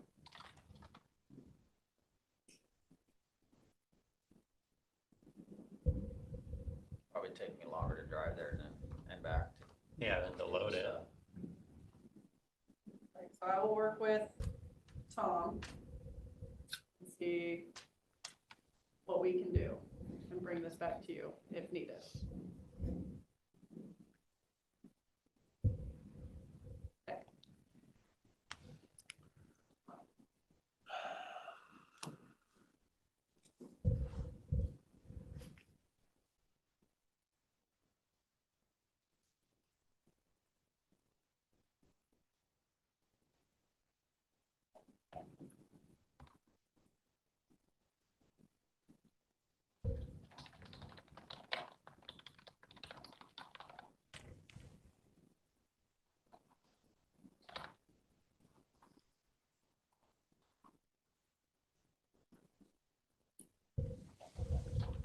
What the heck? Oh, minutes. Oh.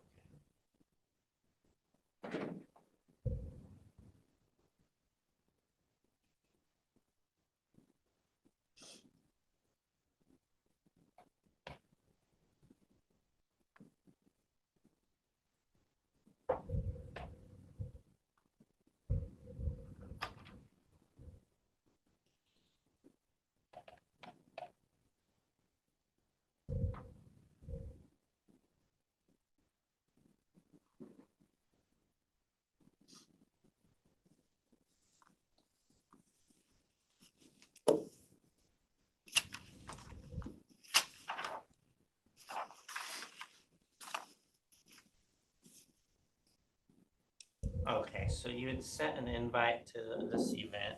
Is there any way on the below you can find a list of meetings that commissioners may be attending? Is there any way to put the time of those meetings? Because I don't really watch, like, that's kind of where I go, okay, I got this at this time. Like, I used to just go off our agenda, but then we changed it. And now I don't, I'm having a heck of a time getting to certain things that I forget are even going on, because I go at the agenda and I go, done, Is your reminder popping up on your? So on the calendar? sometimes. But I honestly, now I try not to be on my phone much, because I hate phones. I do, I just hate it. Once I leave here, I'm like, throw that thing like Well, your garbage. phone, you don't have your calendar, you should have your, if you have meetings later this week, they should be on, like Thursday, go look at your phone on Thursday. You don't have 2 o'clock? on But I your- don't get a reminder, and it doesn't really set in my mind. It's just like Thursday, I know there's a homeless task force meeting, so in my mind, I know I got a meeting Thursday, but I don't know what time it's at. Right, like right now, that's kind of how I operate. I don't check back at my calendar over and over. Yeah, I put in a little, I have to sometimes, so I don't forget, I have to set my clock like, set the alarm for 1:45. yeah, it does that. Then it goes off and I'm And like. if I'm "Oh, on the 15 phone minutes." at 1:45 and I'm on the phone at 2:15, and then I set the phone down and I'm like, Oh, shoot. and then I grab a sandwich and now it's 3:15. Oh, shoot, Caitlin, my bad. I was gonna get on there. I don't know, it doesn't set in my mind the same. And we did this according to the consultant, how she had suggested doing this. So yes, if you want us to add the times to those bullets, you are the board. I might be the only one having this issue.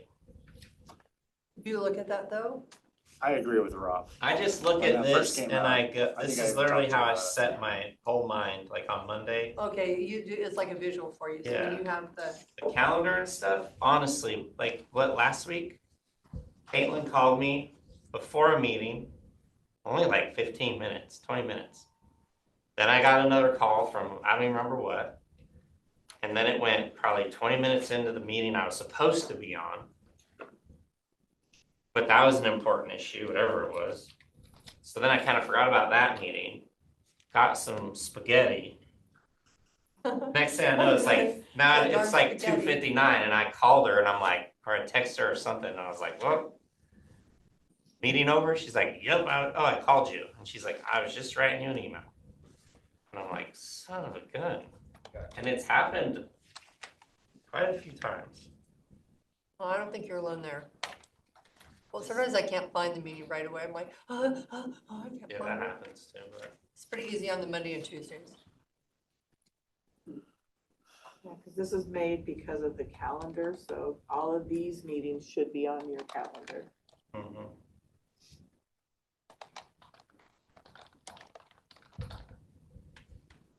Or I should say that's where I get them from, is the calendar, so. But yes, we have one vote to add times to the calendar. Do I have a second, third? I'm okay with that. Yeah, I'm good.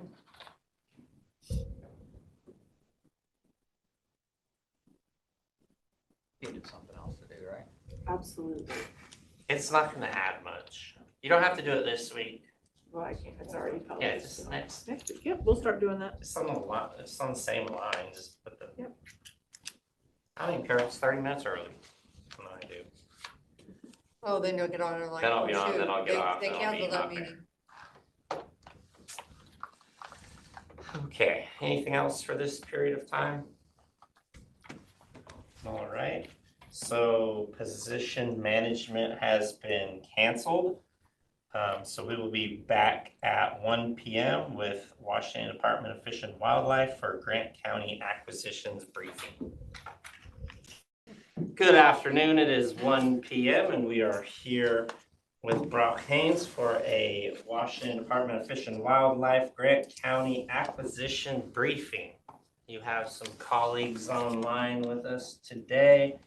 I see Rich Finger and a Brian Gaston. All right.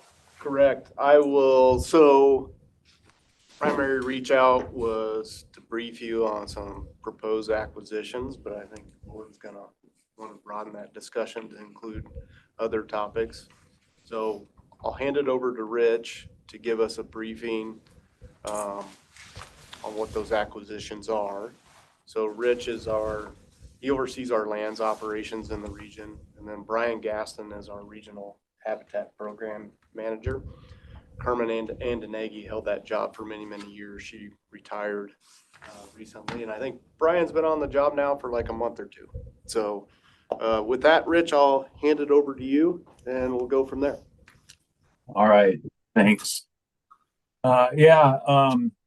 Apologize I'm not there in person. I had intended to be, but took some time off and I had to have some training last week, so I'm catching up. So I couldn't make the trip, so apologize for that. To speak to our acquisitions, we have two that we'd like to talk to you about. Probably I'll start with the first one in the Quincy Lakes unit of the Columbia Basin Wildlife Area. It's a parcel. Let's see. I can't share my screen good. I don't use this platform very often, so apologize for stumbling a little bit. Can y'all see that? You got it. Yes. Okay, great. So what you're looking at here is an acquisition proposed in the Quincy Lakes unit. It's by the Ancient Lakes, very popular hiking, biking, and equestrian area. And the reason that we're interested in this property is, as you can see in the upper part of this image, there's a trail that goes through right here. I don't know if you can see my cursor, but it basically connects the upper part of the Quincy Lakes to the lower, so like where you would park down there for the Ancient Lakes trailhead. And this trail is heavily used by recreationists and it's going through private property. So we've reached out to feel out and see if there would be interest in potentially selling this. We don't have a concrete answer on that yet, but we really would like to acquire this property or at least a recreational easement so that we can, allow the public to recreate there as they have been without, violating private property rights. So far, this has been going on for decades, this use out there. But as we kind of start to pay a little more attention to our trails out there and trying to manage things for long-term sustainability, we took notice of this issue, and like to address it. Most of this, so the property is surrounded on three sides, so the south, the east, and the west, by the Columbia Basin Wildlife Area. And on the north side, there's a thin sliver of Grant PUD property. So it's essentially an in-holding.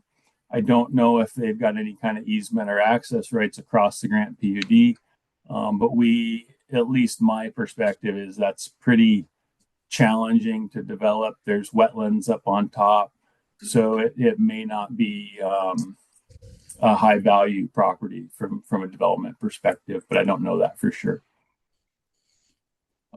With that, are there any questions on that one? No. Okay. Don't see any, Rich.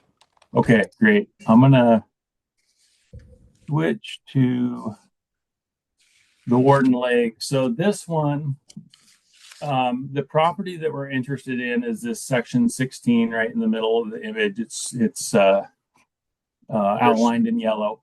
It's the same screen. It hasn't switched yet. Oh, Rich. it has not switched. Okay. Let me. I'm going to stop share and then I will redo it.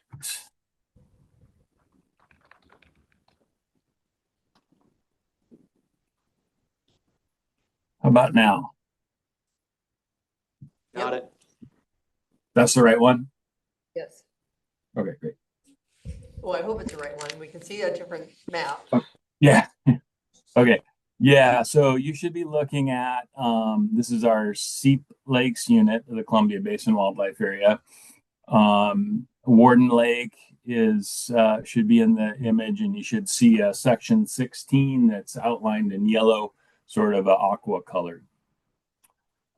This parcel is currently owned by Washington State DNR, and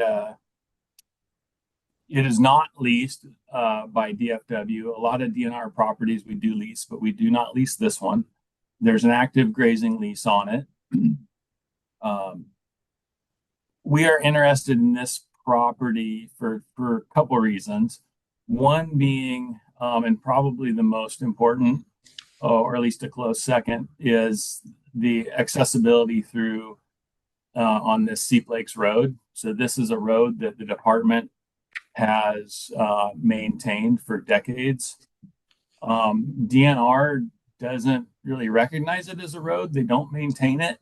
They lease this parcel for grazing, and that's about the extent of their activities out there. This road accesses a lot of DFW properties that have water access sites on them. So we've got boat launches and we've got vault toilet infrastructure out there. And there's only two, you can only access this Seep Lakes unit from the Seep Lakes Road, either from the north side or the south side off McManaman. So we're very interested in trying to protect this major thoroughfare through there. And it's got a mixture of ownerships. And so this is kind of one step in trying to simplify that. We would like to work with the ranches in the area to perhaps develop a recreational easement through on that road and continue to maintain it as it has been in the past. The other value of this property is conservation of Washington ground squirrels. Seep Lakes unit is one of the, I would say, strongholds for the species. There's a lot of colonies out there, but they're struggling due to frequency of fires. And so I think if we had the ability to manage that parcel a little bit with activities like shrub restoration type work, we could possibly help that stronghold do a little bit better out there. So, there are any questions on that one? No, I went through both of those pretty quick, but I think the meat of the discussion might be a little bit more broader in scope, so I don't want to dwell too much on this.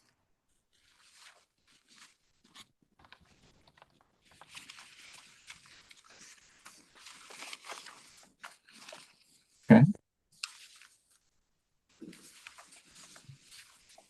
I will stop sharing. Feel free to ask if you think of anything. Feel free to ask. And again, sorry I'm not there.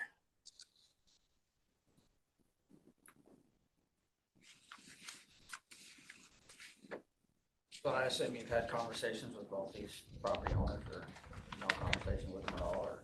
Yeah, we've had, I can't speak to the one down by, Rich, have we had direct conversations with the current owner down there at Ancient Lakes? I don't know about current. I know we reached out and we talked to their representative, and I think we're still waiting on an answer from them. Okay.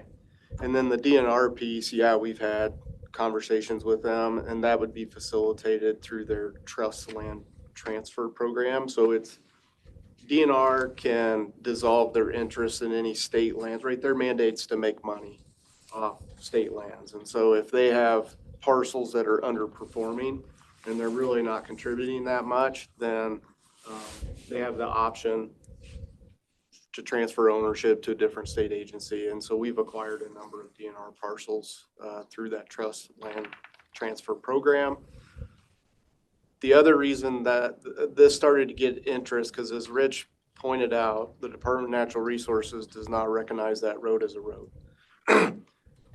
Well, there's liability that comes with having a road through your parcel where the public's allowed to use it, right? People start fires, vandalism, trash. So they actually had reached out to their leasee of their grazing permit and wanted that individual to assume that liability. And we just weren't comfortable with that. We didn't think that they should have to do that.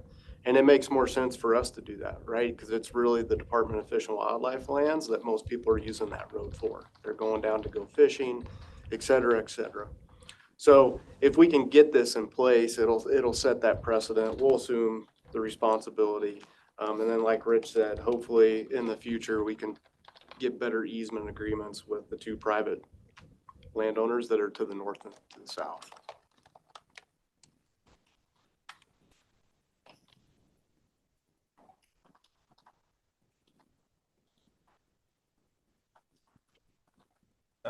Is that the Campbell Ranch? Campbell's to the right to the north. Campbell's to the north. Yeah. Hampton on the south end.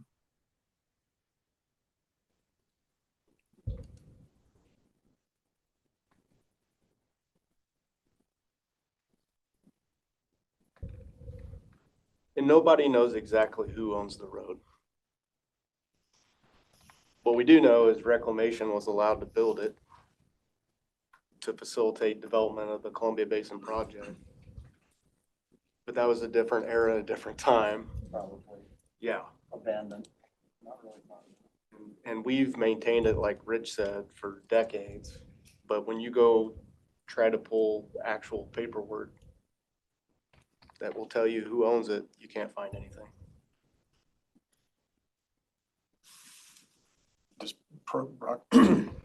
This program that DNR has to sell underperforming lands to state agencies, would that also could that include county agencies? Yeah, I said state agencies, but they can actually sell it to other entities, right, Rich? Yeah, it can transfer to anybody. I think even private ownership, and it's just to be clear, it's not a sale. It's funded by the legislature. So, yep, there'd be no cost to DFW if we pick this property up.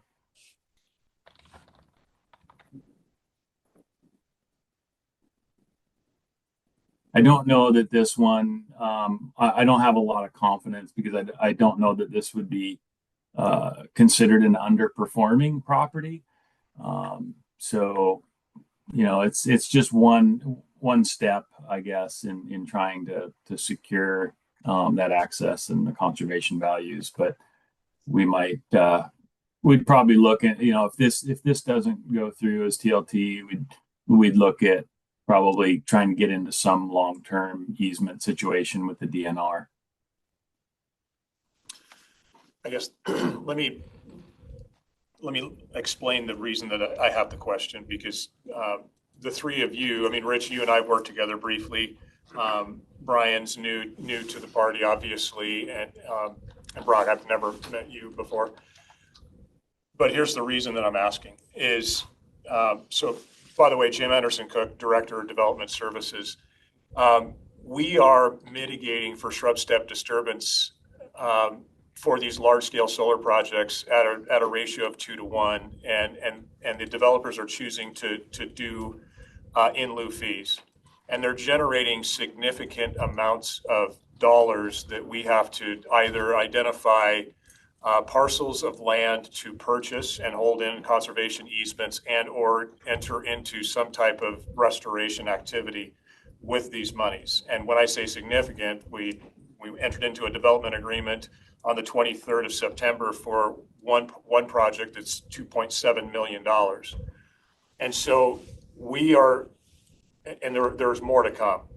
So I anticipate that we're going to have held in reserve by the end of 2027 upwards of $10 million in ILF monies that I don't have a good partner for, and we don't have parcels of land identified. And so whenever there's a chipping away at lands that could be available to the county, not that this is a chipping, because I agree with both of these parcels to be under the purview of WDFW. I'm surprised that Ancient Lakes, that parcel wasn't, to be honest. That's just our concern. My concern is that when we see opportunities leave for us to be able to, acquire, to use these funds to acquire, to get to the same end. We want to hold these areas into perpetuity. It just becomes harder and harder for us to do that because, as you well know, there's not a whole lot of core shrub step in Grant County anyway that's in private ownership. So I just wanted the three of you to be aware and hear my concerns to that end, because I don't see it stopping anytime soon. We have competing priorities. We have climate commitment acts, we have CETA policy to contend with, and then we have conservation as well. So somebody loses. I think that lines up pretty well with what I've been emailing you about for a while, and just trying to figure out a creative way that doesn't happen in the future and that we can work together. And now we are receiving funds that can be used to help this or purchase or create some kind of agreement. Yeah, so I agree that there's not a whole lot what we would deem high quality intact shrub step in Grant County that's in private ownership. That's just the reality of it. You're not going to go back in time and change all that. But that's the reason we haven't been very active in acquiring lands in Grant County until recently, right? The Beasley Hills Preserve, which was a big transfer from the Nature Conservancy. But outside of that, most of the things we're targeting in Grant County are those little inholdings, like what we just talked about today. There is a broader conversation, I think, that's starting to develop around the challenges of meeting the guidelines outlined in the Growth Management Act and the subsequent critical area ordinances that were developed and adopted by the various municipalities. We recently had a conversation with Representative Dent and Senator Warnick talking about, there were some recent challenges. I hadn't heard of them until that meeting, with the new jail that was being developed and trying to find the appropriate mitigation. And their focus is starting to, go towards, we're running out of shrub step that can be used for mitigation, right? So what do we do? Like, we're starting to edge up to that. I don't know exactly how long the Growth Management Act has been in place, but it's been at least a couple decades, I think, right? And I don't know at that time that anybody had thought through, well, what happens when you've used up your UGA, your urban growth area? What happens when, I think this came up in the mitigation bay conversation, and where you start to look for parcel, like where can we go find a parcel? And then you knock on the door, and they're like, oh, I've already signed off with a solar company, right? There's just less and less of it. I think it's gonna lead to a broader conversation around, like, for example, when I think about Grant County and what we just talked about, there's not a lot left that's high quality functioning intact road stuff. But your neighbor over in Douglas County does. That's our stronghold, right? And so is it time to have that conversation of, do these jurisdictional boundaries need to limit? If our overall goal as a Department of Fish and Wildlife is to maintain and protect that core, right? But that core is not in Grant County, right? Is it time to start having that conversation? I don't know what that looks like. The other thing we brought up with Brian Gaston, please jump in and tell me you have no idea what you're talking about at any point in time in this. The other thing we started talking about was, for up until this point, you've got the urban growth area, right? You buy a parcel, 5-acre parcel. Well, your mitigation was, I develop on half of it, I protect the other half, right? Well, if we're running out of mitigation, on-site mitigation opportunities within that UGA, would we rather see development continue beyond the UGA to protect those 2 little acre? I don't know what the answer is to these tough questions. It's a broader group of people that need to come together and talk about that. But that's a very pragmatic challenge, in my opinion, right? And I think if you're a true believer in protecting shrub steppe and its functions, those parcels have very little value, right?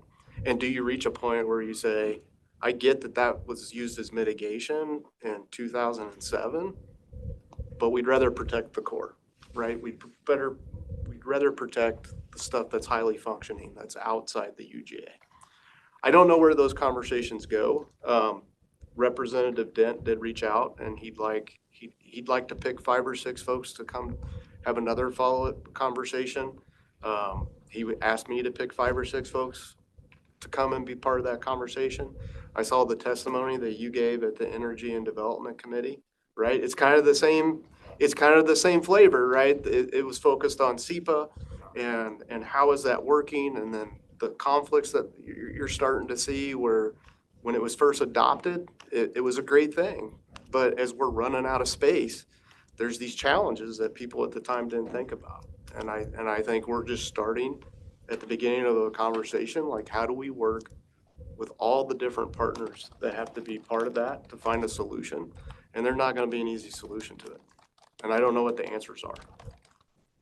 I have thoughts at this point, but they're just thoughts. I'm going to jump in real quick. Rich, you had your hand up for a minute. I'm going to give you a chance if there was something you wanted to bring up first before I jump in. No, that's right. Go ahead. Okay. So yeah, I mean, what Brock was saying is, all true. I've, had conversations, and I'm sorry I'm not there today. I have another couple days of meetings here in Olympia today, so it took me away, and it's actually one of the discussion points we're trying to have is maybe looking at ways that we can identify using some of those, funds towards maybe more restoration type work rather than having to do necessarily easement type projects, but identifying how we're going to process that with our habitat bios. That is, active discussions we're having right now within our program in ways that we can achieve that mitigation. And so it's not necessarily having to always set land aside, but, identifying areas where we want to maybe do restoration type improvement work and utilizing those funds in that way, and finding different ways we can kind of come about this. As Brock mentioned, I'm still fairly new, so I have been kind of learning a lot quickly with my team as well as other folks. But working with that mitigation bank project that we've been working on so far up to this point, I know we're trying to find ways to address those concerns and questions. So I know it is at the forefront, like Brock mentioned. It's not just here with Grant County. I know Benton County's working on their own mitigation bank, and so is potentially there's maybe looks at other counties that are wanting to do the same thing. So it is something we're having active conversations to address this. Yeah, and I think the other thing, I think it even came up in that committee meeting, I think Representative Ybarra had a question, and I think lots of folks, in one of my first conversations with the board here, it's not our authority that requires the mitigation. We definitely value and support what those mitigation requirements are, right? But ultimately, I think the authority lies with Commerce, and it's up to the counties to implement that. And all we're doing is advising, right? That says you're supposed to meet no net loss. And we're looking at things saying, here's how we think you can do that, right? But ultimately, it falls to the county, and it's your guys' authority to implement those strategies how you deem most appropriate. It's tough because we're tasked with protecting critical areas, like we're tasked with protecting agricultural lands, and you know, it's a recommendation for sure, but it's not a recommendation to not follow the Growth Management Act. It's a mandate. So, but it's exciting to hear that there's some out of the box thinking, because I too have been wondering, you know, knowing that there is a limited amount of core available in Grant County and looking across the border, what can we do, if anything, in Douglas County and neighboring counties, because shrub step is shrub step. Yep. And I do believe that we do have an opportunity to actually, with restoration activity, actually create shrub step. That's the foundation around our pilot bank, is a parcel area that we believe is a great pilot, and we can hopefully prove that to be the case. We do have the Conservation District here with us today, and has been a fantastic partner, and Christina Ravella. And if it is restoration activity that we are able to do with those funds, then I already have a partner, and we can, they can definitely put those monies to work towards restoration. Yeah. Because I just don't see there being conservation lands available. Yeah. And $2.7 million, that's a lot of money to me. Seems like a lot of money. It is. But that doesn't go very far in the restoration world. Right. Restoring shrub step is incredibly difficult and takes a long time. Right. Yep. Jim, one thing I'm just thinking through kind of more the near term and my role in this process, and I'm thinking at this point it would probably, one thing that might help is if in the early development of DFW's Lands 2020 process, which is essentially our vetting process for acquisition proposals. It would probably it makes sense if I'm reaching out to you just to make sure, because I don't want to step on your toes. This is about conservation, and if you have mitigation in the works to conserve properties, I would definitely think we would just step aside and let you go forward with that. But just to let you know what we're thinking about, I think the last 3 years have been pretty unique in DFW's acquisition history. We typically don't have a lot of acquisitions in Grant County, but as Brock said, those small inholdings, they really are becoming a little bit more of a priority as we try to kind of clean things up and kind of solidify and simplify our boundaries. But yeah, I just thinking it probably makes sense if I'm reaching out to you early on in the process. Does that sound good to you? Yeah, I would really appreciate that. And we're, it's not always going to be a yes, but yeah, I would definitely appreciate it, because we do, again, we do have the funds and hopefully the mechanisms in place, some conservation easement expertise and some horsepower to be able to actually lay that down, and then back it up with the ability to, not if, but when it catches fire, to do some restorative work as well. I have no issues with these two acquisitions. I'm intimately familiar with both locations, and like I said, I'm surprised that I should have paid closer attention to that. Wasn't in your portfolio, specifically the Milbrandt piece, and it's not even in core shrub step, although I think it would be of high value just because of the talus cliffs. Oh, yeah. It is of high value. So. And that's a really good point that you bring up, Rich. I mean, we can have those conversations, right? I remember a couple years ago, I think now, the PUD reached out and they were looking for properties, and we gave them a list of in holdings. Like, we haven't talked to these folks, but here's parcels that we would be supportive of protecting, right? And roll those into our portfolio. So we'd definitely be willing to have that conversation with the county as well. We don't always have to be the one that are, you know, we get the same outcome. Doesn't need to be our purse that the money's coming out of. You know, Brock, and I had another thought too. If we're just throwing stuff out there, out of the box thinking, you know, a lot of another stakeholder, so to speak, that's impacted by the solar development is the tribes, and Colville has a conservation district, so to speak, and so if we're going outside of the boundaries of Grant County, you know, maybe that's a place that we could consider some of these funds to maybe land and help, you know, if we're doing restorative work through their conservation program, just food for thought. Through the Colvilles? Through the Colville, yeah, through the CCT. Do we have an example of that, Rich? I don't know that we have an example of doing that. None that I can think of. Yeah. Yeah, again, just if we're thinking out of the box, I had that thought a couple weeks ago as I'm driving up to Spellum and saw everything that was burnt up there, that it could be an opportunity to. And we do have precedent with the Colville tribes though, and it's both instances occurred in Okanagan County, but it was they were properties that we were looking to acquire. But the Colville tribes had interest in portions of those properties, given the cultural resources that were present. And so we actually split the acquisition up, right? They got this 50 acres and we took the other, whatever the number was, right? So we do have precedent in partnering with them. And we're in constant communication with them around any acquisitions. So in addition to the county, it's the tribes in the county who we reach out to. The first step of Lands 2020 is to get feedback from those folks. Is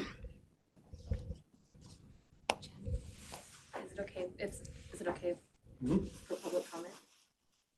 Well, you were an invitee. You were supposed to be sitting up here with me. Oh, Yeah, jump up at the can table. I share something that? Okay, so I'm Christina Rebellia, Executive Director of the Coastal Basin Conservation District, and I would really caution us about looking outside of the county for applying those mitigation benefits. I think that just personally, those impacts are happening here in our county. So to export the benefits, I think I'd really be opposed to. We have a lot of shrub step here, whether it's DFW owned, privately, that we could do restoration, even acquisitions. I think if we had a campaign that said we're in a position where we're needing to acquire private lands that have shrub step, you may be able to incentivize some of those deals. So I would hope that as a last ditch effort, we are looking to do that mitigation outside of the county. I think we'd love to work with all the partners to find appropriate use for the dollars here. It's just my comment. Thank you. Good point. Like I said, I don't have the right answers. It's just, No, it's, as I sit here and think about the challenges in the future, you know. I can appreciate that, and the level of quality of habitat really matters, and the connectivity and all of those things. But just before we export the benefits, I'd like to look here first.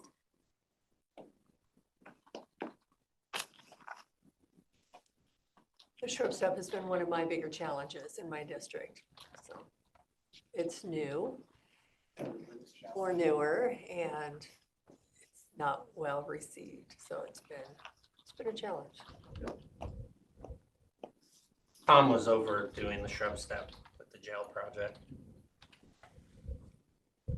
Representative Dent, is that who you're referring to? Some Oh, days this right Tom. here.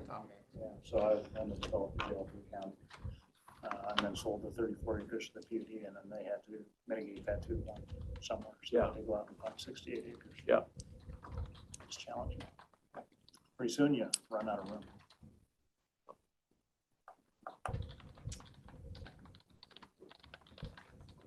anyway, I appreciate you guys being here. I know it was supposed to be an acquisitions conversation, but it inevitably turns into shrub step and mitigation. So I appreciate it. It's fine. We're more than happy to have the conversation anytime. I mean, invite us anytime and we'll come and chat. Well, thank you for coming. Absolutely. From Always here, are enjoy you it. able to project upward that, you know, the funds are becoming available and we are trying to partner or work on something and we're trying to figure out what? Oh yeah. I mean, even just the conversation around the mitigation bank has went right up to the director. Okay. And then, like I said, there's just momentum building right now, I think, at a higher level about the challenges that folks are starting to run into with meeting their obligations. And I don't think it's gonna die down anytime soon. It's just gonna get more and more difficult. Yeah, the energy team, what they've come to understand is that it doesn't matter what the recommendation is, and there's new guidance, there's new solar and wind guidance that was released a couple weeks ago, 3 weeks ago. And now the recommendation could be, unless county has an ordinance that states otherwise, recommendations are gonna be as high as 5 to 1. And so if a developer chooses an ILF, the in lieu fee to mitigate, it's just a check, and it could be 10 to 1. They're gonna write the check, you know, and so what that does is it straddles departments like mine with, you know, what do I do with, you know, oh my goodness, a 10 to 1 check would be $20 million. And, you know, and our code says it's, you know, to be dealt with within 6 years. So, and if you have, you know, we have 7 projects right now in some varying state of either approval or under review, that most of them, with the exception of one, are choosing ILF. It's a little bit scary. Anyway. Appreciate that. Yeah.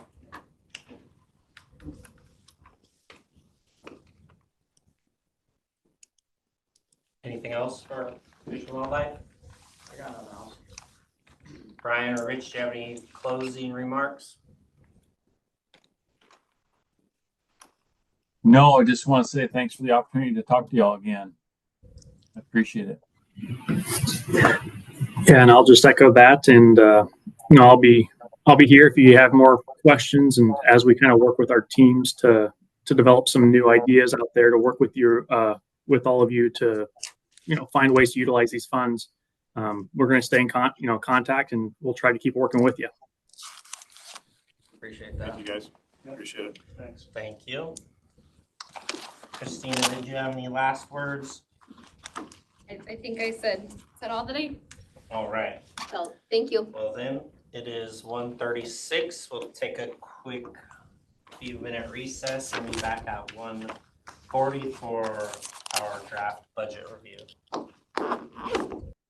Screen. Here I am. Good afternoon. It is 1:40. We're back in session and we'll begin the 2026 draft Board of County Commissioner Budget Review.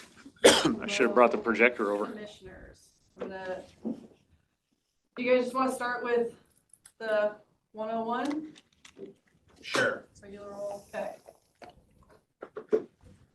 So these numbers are based off of last year's numbers with a slight increase. I did go through all of our wages and step increases, longevity increases to create the projections that are before you today. I do think that I made a small error on a couple of them, but I think I just over budgeted a little bit because I did not understand how a step increases and longevity increases work when you switch positions to county. But I do now. Do you have my wages is included in this? Yes, sir. So this first one here will be yours, Barb's, myself, the commissioners, except it's actually only a quarter of my wages because the other parts of my wages will come out of the other budgets. And then we have down here, you've got Josh and the temporary help, the hourly on-calls.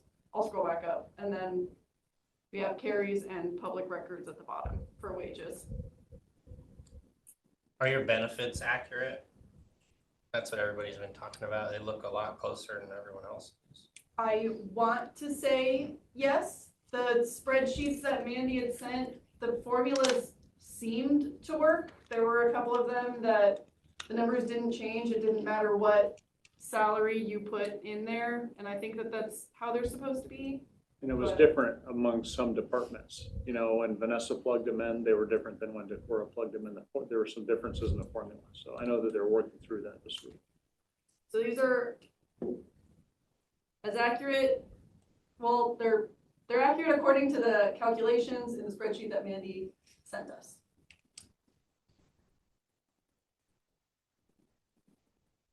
On the far left there, I've been switching all of the codes to the Tyler Tech GL codes. And there are a few where the codes are the same for two separate lines. For most of them, they are ones that the commissioners have wanted split up in the past. Some of them, like this one, temporary help and overtime, it's the same code, but we don't have anything budgeted in there. So We did it one time when we were doing scanning.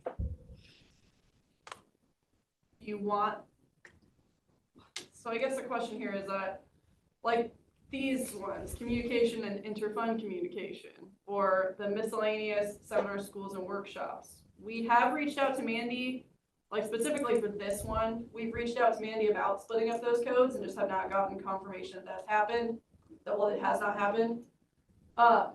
Are you wanting everything to continue to be split up the way it has been in the past? Did you change, I thought the travel was a little bit different, or is It was different. I added the DC trips for, okay. that is including a DC trip for all three commissioners. So interestingly, if you scroll back up to where you had, there you go, temporary help and overtime. So Daryl was chirping about this last week because they don't have it broken out like you do. It's the same number. So it's just temporary help / overtime. And he doesn't have a way, if you want to try and be transparent with the public, it's just going to be a single number in there for two different categories. And I don't know. That's what it is on this one. So yeah, previously those two had different numbers, but now in Tyler Tech, they do not. But you've got them on two different lines. And in other people's budgets, it's not two different lines, it's one line. So if you're going to want that broken out, somebody's going to have to add that line in their budget. I just individually. I don't know how many people have temporary help. It'd be interesting to see how that's done on the fairgrounds budget. You know, seasonal help, temporary help, overtime. Public records, they don't have a whole lot of training involved. No, their stuff is pretty cheap. This is just based off of the training and the travel estimates that they submitted. Now Emily attends like the WAPRO conference, the spring one is online. She attends that one online. Mike tends to go to the in-person one, but even that's not very expensive to go to it. That's all in-state travel, right?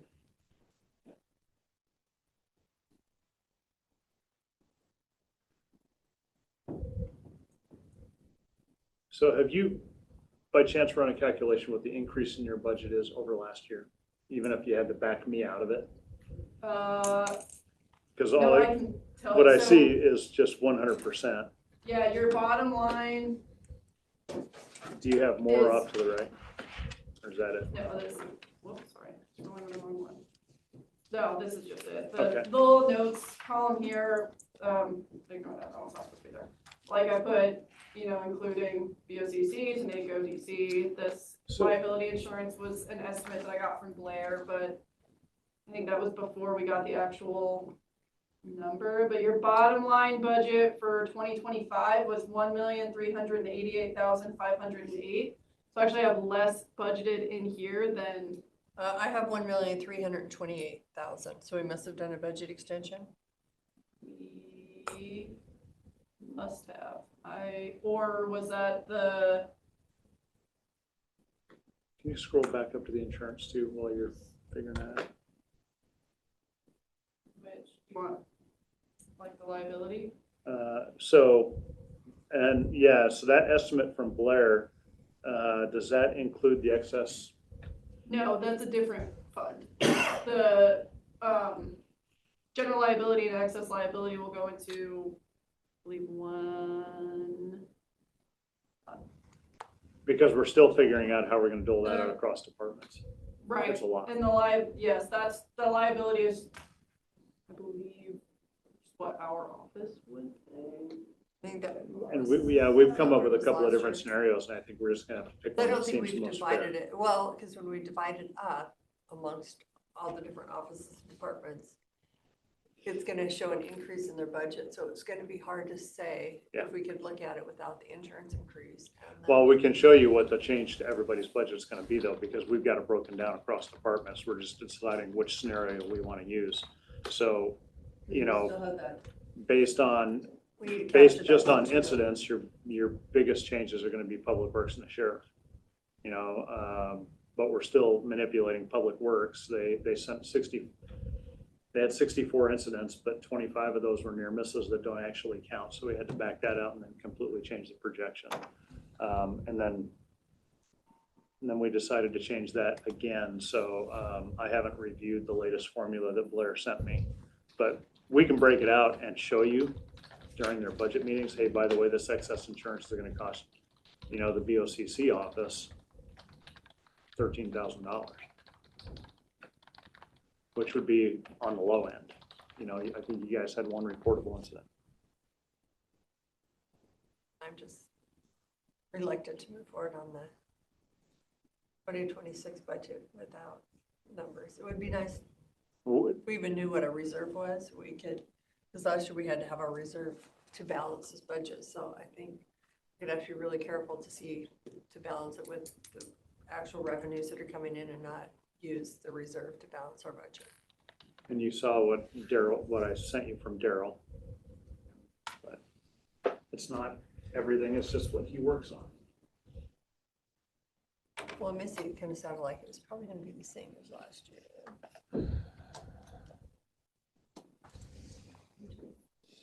I think it might be a tight budget year.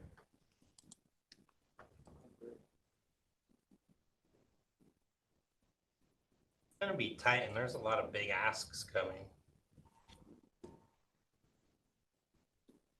So as far as the excess insurance, while you're looking at this, so had all departments, so Blair sent me this breakdown, had all departments collectively share 60% of the total cost, 19 departments offices at $13,759.60. The remaining 40% split between the top three in the number of claims to the year plus their portion of the 60%. So the sheriff's office, they'd be responsible for $101,927. Public Works' responsibility is $99,968, and Renew's responsibility is $41,189. And everybody else is $13,759.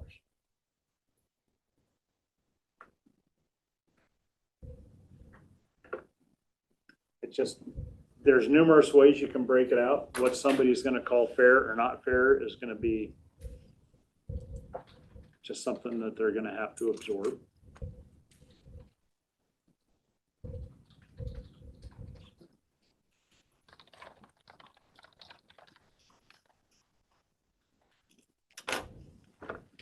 Those three departments are the main reason you would have it, though. Yeah.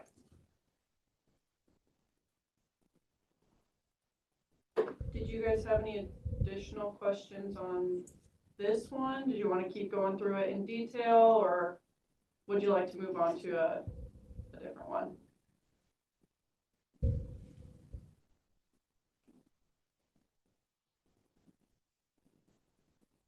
I prefer looking at revenues instead of expenses.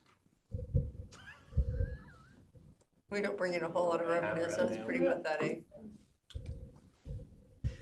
I like money coming in, not going out. Well, you're gonna love budgets then, Yeah, because a lot of them don't have it revenue. yeah. Well, and I'm looking at the SIP, it looks like we have more money requested than we have money in our SIP account. Karen's You mean- online if you wanna ask her. You mean what's about that, too. requested for 2026? Or just this last go around. Carrie, are you on? Yes, I'm here. Okay, I'm just on the SIP applications, have they gone through, this is just the applications or? Are you talking about what I just sent you? Yeah, 1 o'clock today. Yeah, that's just the applications that they have received so far. Okay. And what is in the account that we have determined? Let me look.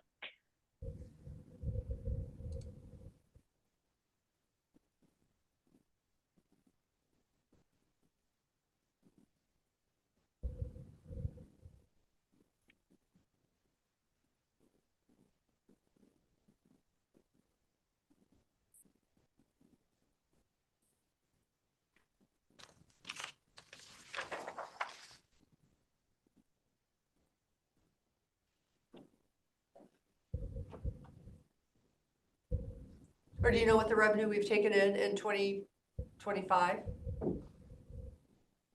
As of August, we have 2.2 million available. Okay, what's the revenue that we've taken in 2025? That I would have to go back and add everything up. Because usually it's only like $1 million that we bring in. In the 113 account? Mm-hmm.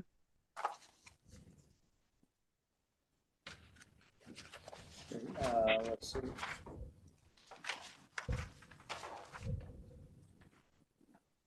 Let me see what the, 1,204,000. I think that's in Daryl's spreadsheet. You might look at line 56, 113, 155. Okay, so I'm struggling where we ended up with an extra $1 million there, because usually each year we give out what we have. Daryl has estimated for 2026, 1,580. Estimated final revenue in 2025. For SIP is 1.5. His estimated final revenue for 2025 is 1,655,000, if I am looking at what I believe is the correct one. 115 or 113. We have two of them. Okay, so this could be the wrong one. 113. Say what you're reading, Tom. Or did you open up that spreadsheet? Yeah, No, I'm in where's there. the- Look okay. under, look at line 56. Did you send it to us? 2025 received as of September 30th, 1,204,000. Estimated at 1,655,000. Budgeted at 1,720,000.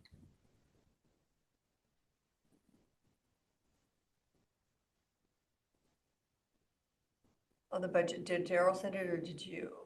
Tom sent it first email of the day. Okay, revenue from Daryl. Got it.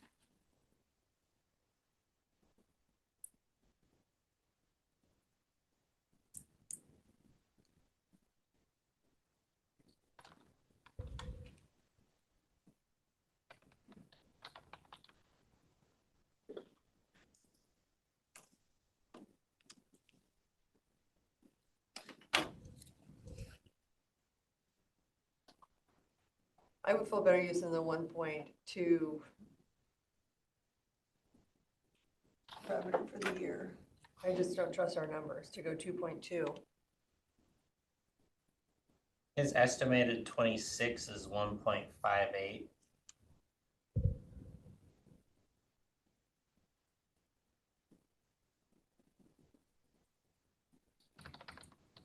And I know we've already given some out for this year. We give out more than what we have. It comes out of current expense. Well, and we also have to find a different, from 2026 through 2030, we have to find a different source to complete the debt service payment on the jail. We don't have any revenue surplus. We have that 5-year period. So waiting, it looks, I don't have the number in my head. I was just working on that in my office and I don't remember what it was. But that's going to impact, I think, either current expense or REIT or something.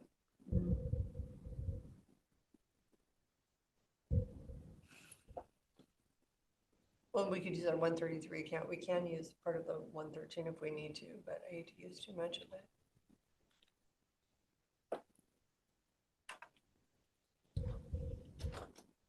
Did you find that email? Yeah, I'm just looking here.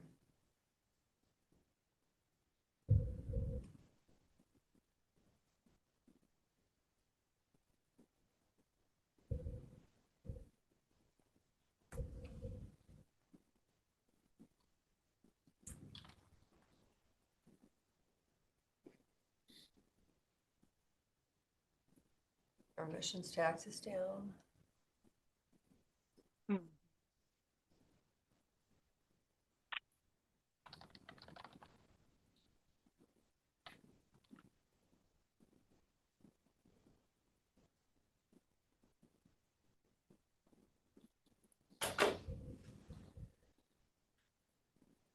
Rebid will be up a little bit estimated.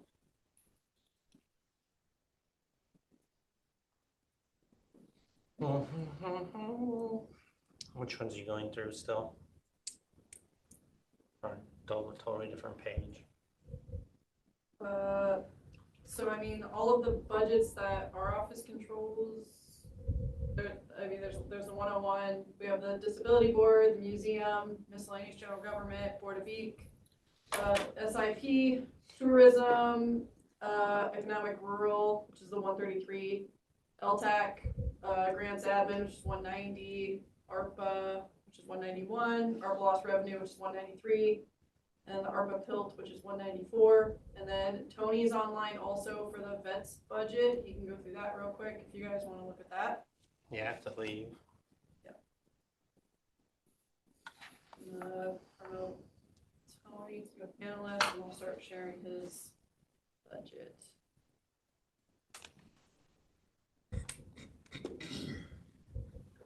Am I meeting in person or all It's on online? Teams.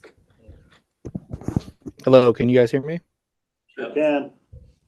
Perfect.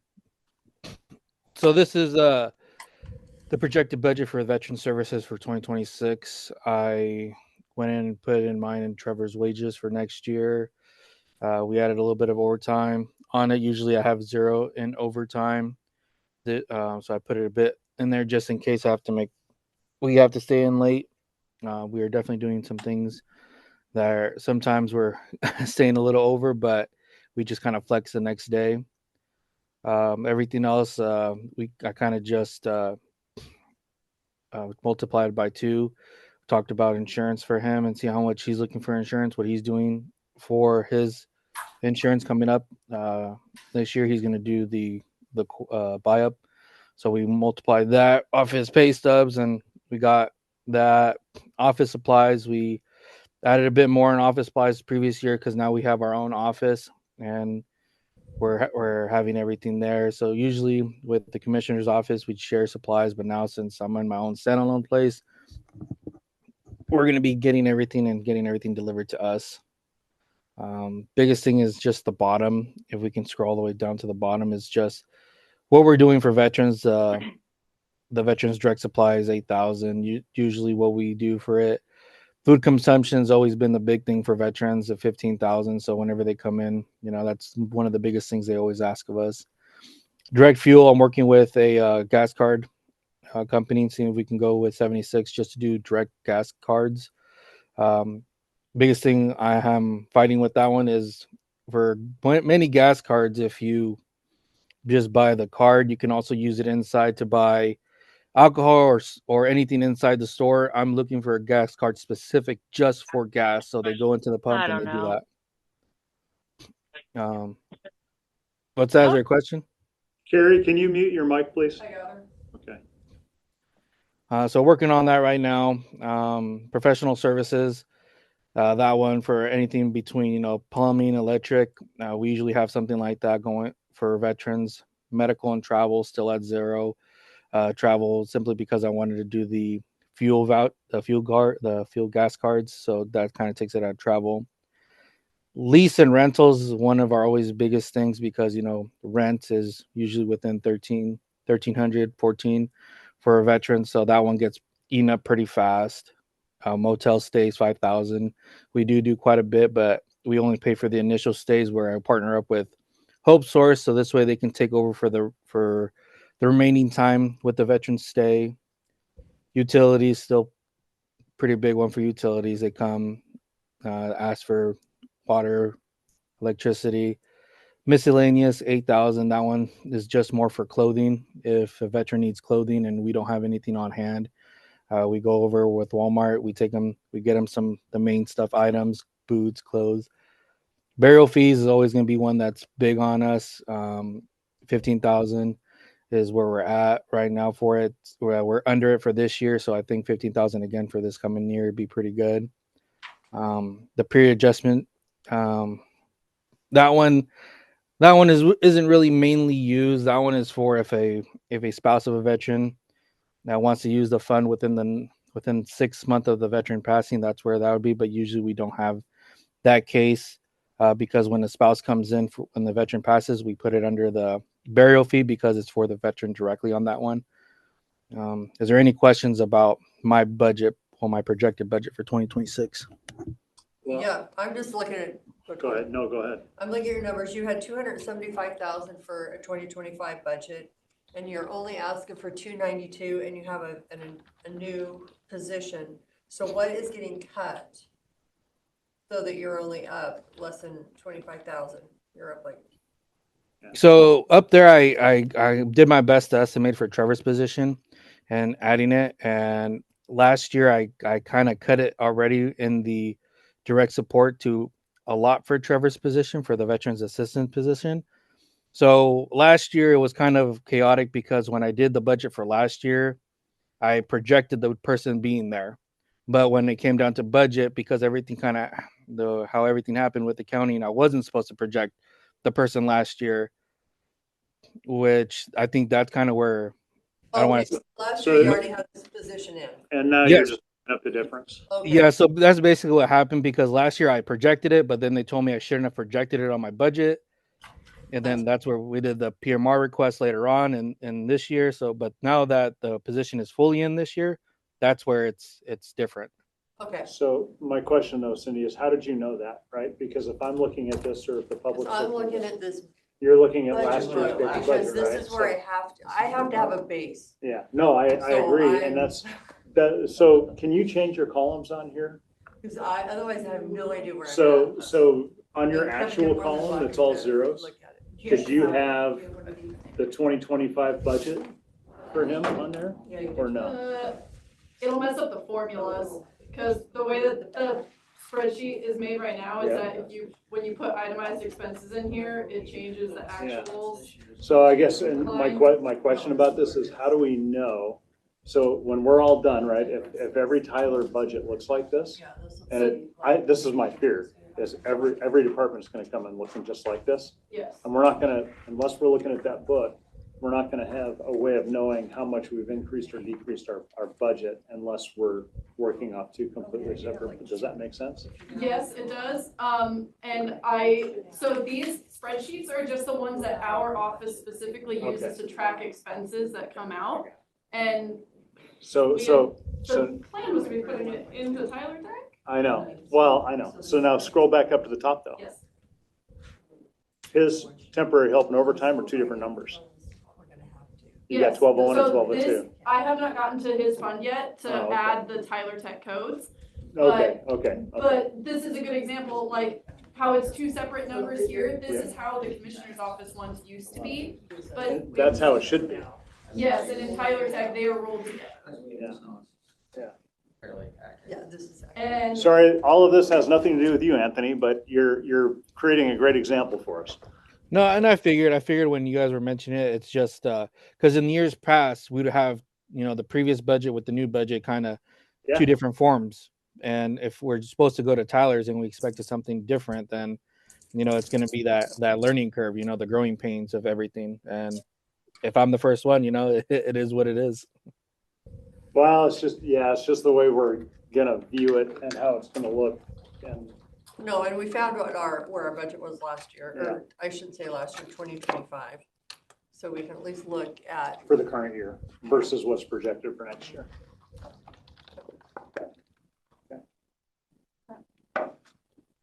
Do you guys have any other questions for Tony? I know. Thank you, Tony, for joining us. Oh, thank you, Tony. Thanks, Tony. Well, thanks you guys for having me. I'll talk to you guys later. Sorry, I'm trying to be really quiet. Now we're over. You don't have any other meetings. It was just Rob. So we can keep going if you guys want. There's a lot of other ones to review. And miscellaneous general government is one of the big ones if you guys want to look at that. I'm down. One, Cindy, or I Rob, sorry, would go Cindy. till like 2:30, so. Yeah, we can go. Well, should we look at our office? Did we ever, we figured out our office, where we're at? We're good with our office travel? Do you have a breakdown of the travel? Because it really is helpful when we have a breakdown instead of just guessing. And yes, that is also in that folder that I sent you guys. There's a subfolder called 2026 budget workbooks, but I'm gonna Okay, pull so it up you here emailed in it a to us? second. One moment. I figure out, I'm gonna bring a projector over later this afternoon. I gotta figure out how we're gonna do that. Sounds good, yeah. So I've got here, this is, Like a little pack right here. yeah, it's here, I'm gonna zoom in because you guys don't have to. So I've got Terry Barb and myself, and then down below this, I have the BOCC. So 1150 annual grants training. Is that Carrie? Yes. So you've got this- memberships in there as This well. first so. section will be Carrie. So I've split it over here. I split it out between travel and training. Okay. And I updated it to include all 3 commissioners going to DC for NACO. But this also allowed me to take out, like, Cindy, yours. Are I you can going run this to, piece. Yeah, Where's that's that it. Huh? Where's that at? It'll be in Vegas again.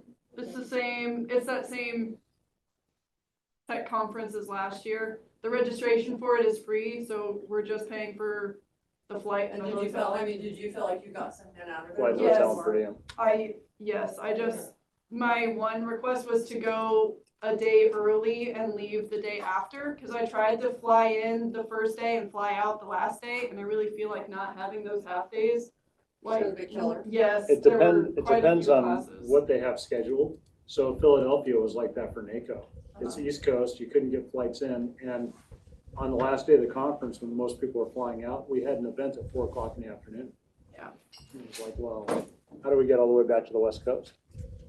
Yeah, that first day, if my flight had been on time, I would have been able to attend a couple of classes, but then my flight got delayed and I didn't get there until like almost 8 o'clock at night, and I missed 2 of the classes I registered for, and there's that half day that they also offer on the Thursday or Friday, whatever the last day is. And I would have liked to have had the opportunity to sign up for classes then, because there were a lot of ones. We had 2 events, and you couldn't, by the time those events were done, you'd missed the red eye off the East Coast to get back to the West Coast. So I do feel really guilty pulling that $900 just for me. I don't think I should have any more training than anybody else. And yours would come out of the miscellaneous general government. That one wouldn't come out of the BOCC office. Well, I just still feel like it's That's, not but like that, I need to give something up. But that's your Japan trip, right? I mean, that's Well, our yeah, exchange but- program with the Japanese. I mean, but I feel like I somebody's gonna do give it. something up, or Yeah. whoever goes shouldn't. I just feel like it is fair. Well, It's just easier, I think, more palatable for There is everybody also, else around. there is also, based off of 2024's, we have 2,000 extra in travel and 2,000 extra in the seminar schools and workshops for the commissioners for. hold on, I want to go back to this $900. So this $900 for Japan, that can't be travel and everything to I think Tokyo. it was a plane ticket, That makes sense. and then it, some of the food they pay for. Yeah. Because it's banquet, a lot of banquets. Not gonna lie, it's a lot of public speaking and, getting Cindy out of her. Well, I mean, I'm looking at $900 to go to Japan and No, the hotel room I think 1,300, was, yeah, to go, not picking on you, I'm just, the cost to go to Vegas or anywhere else. It's just, Well, I think there wasn't the charge from the airport to the hotel. There wasn't, the county Yeah. did not pay for that. No, definitely it was on a budget. well, But I even, don't think, what's the cost per commissioner to go to DC? 1,300 for travel, 1,400 for the seminar. I whittled it down. per- you said I paid No, I'm for- just saying I paid that for when you it. compare $900 for what that is, right? And that is the Japanese exchange program, correct? Yeah, but yes, basically, and then they also had they had their 50th anniversary, 75th anniversary. So there's It's one of those things that local government does. It was pretty spectacular, but I will say the highlight was the youth exchange, that it was a focal point, and we got to meet some of the exchange students that have come over here. They were at some of the receptions, so that was pretty cool. That is a cultural activity done by local government, so somebody's gonna do it. It was so. neat. It was definitely connecting the two cities, the two areas. You also have the vets and the public records officers on separate tabs, whenever you guys wanna take a look at those. Do you have those, or do we have those? You're the only. You should also have those. It's in that subfolder, Okay, just a minute. like budget workbooks. How often do you go to Wasac? Sorry. Which one are you looking at next? Kevin, are you doing the Wasac this year in 2026? You'll be going every other week. That's Wasac. That's just the Wasac conference in Seattle next year? Or there's gotta be more to it than that. Okay. Barb put together your guys' travel and training. I believe that it's the Wasac, like the one that you guys are going to here in November, isn't it? Cause that's not $4,500. Well, it's Close. For The national- is it for NACO? 2 or 3 commissioners to go. to NACO or Wasac. I don't know what they're. So because you've got 2,200 in travel and 2,300 for the seminar. Okay, that's NACO, I think. I would say that's NACO. If you added 2,000, I don't know what. Sorry, you guys, Wasac in November, like what you guys are going to this Yeah. year. $4,500? Yes. Yeah. Isn't that for all 3 commissioners to go? Like 2,200 for all 3 of you and 2,300 for Well, all you 3 know of what? you? Probably 3. There's only 2, so it should be less, but yeah. For 2026. I believe that's what I put it for. When I did this sheet, it was for all 3 of you to go. Sorry, I wasn't thinking smart like Barb. I was thinking of one. I'm like, that can't be right. And Barb, next time yell at me, say, Tom, what Well, are they you have it thinking? different places every year, don't they? No, it's West Coast, it's Spokane, East side. and then it's somewhere else in Seattle. And then it Okay, goes so back you to did not Spokane. add the 2,700, that's just for one commissioner to go. so, See, I'm so like yes, Brennan, I'm this 2,700 is for 1 commissioner to go. And up here, I multiplied that by 3 for all 3 of you guys to go okay. per your direction earlier Well, today. we'll see here. So that brought you guys to the 12,200 and Okay, the so it is 11,45 Okay. Yeah, for all 3 of you to go to DC for NACO. That makes more sense. Or 1 or 2 to go to NACO and 1 or 2 to go to WER, whatever the balance would be to go to WER. Western. This is the Western NACO.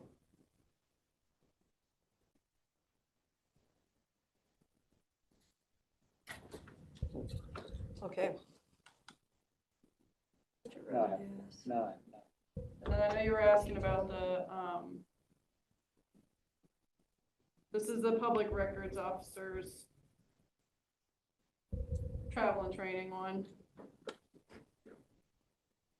Where are you pulling that up at? She keeps In saying it's the- a folder. I'm In like, the, yep, so I sent you guys that folder, the 2026 budget. okay. There should be a folder in there that is called budget docs. Just a minute, let me find Caitlin shared folder. Okay. So I open the 2026 budget. And then Okay, budget docs, the very top Yes. thing. Kevin, it'll And look you have like the this. staff training request and then also that budget meeting schedule that you guys had approved. So there's different tabs there, so there's. So the definitely one- if we've got a cut, it'll be the commissioner's BOCC travel budget. Okay.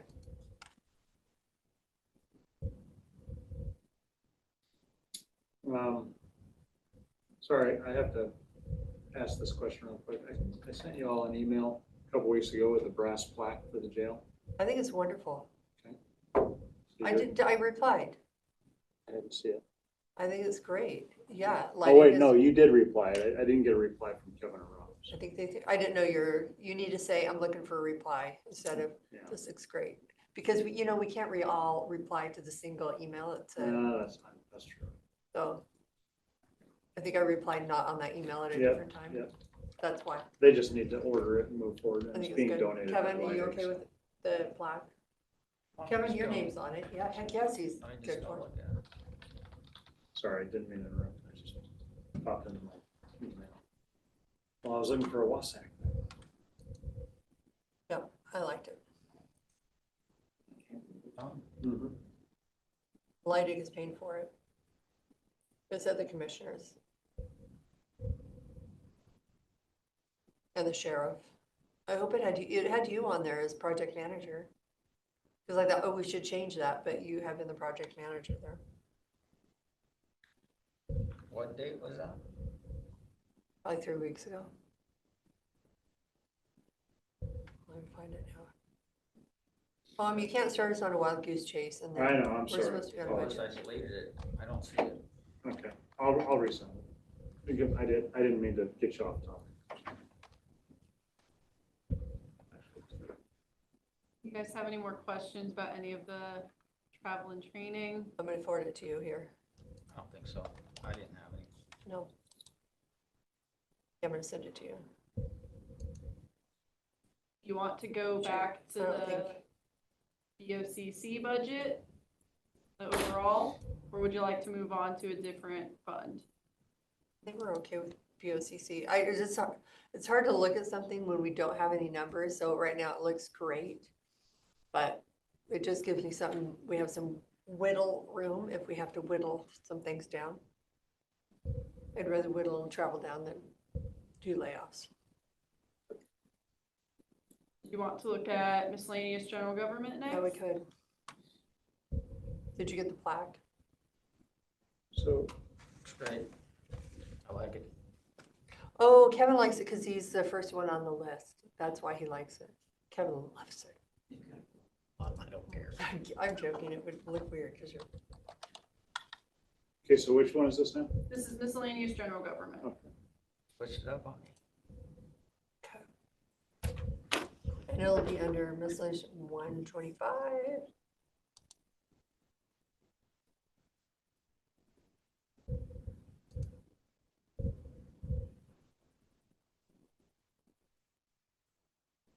Advisory services, taxes and assessments.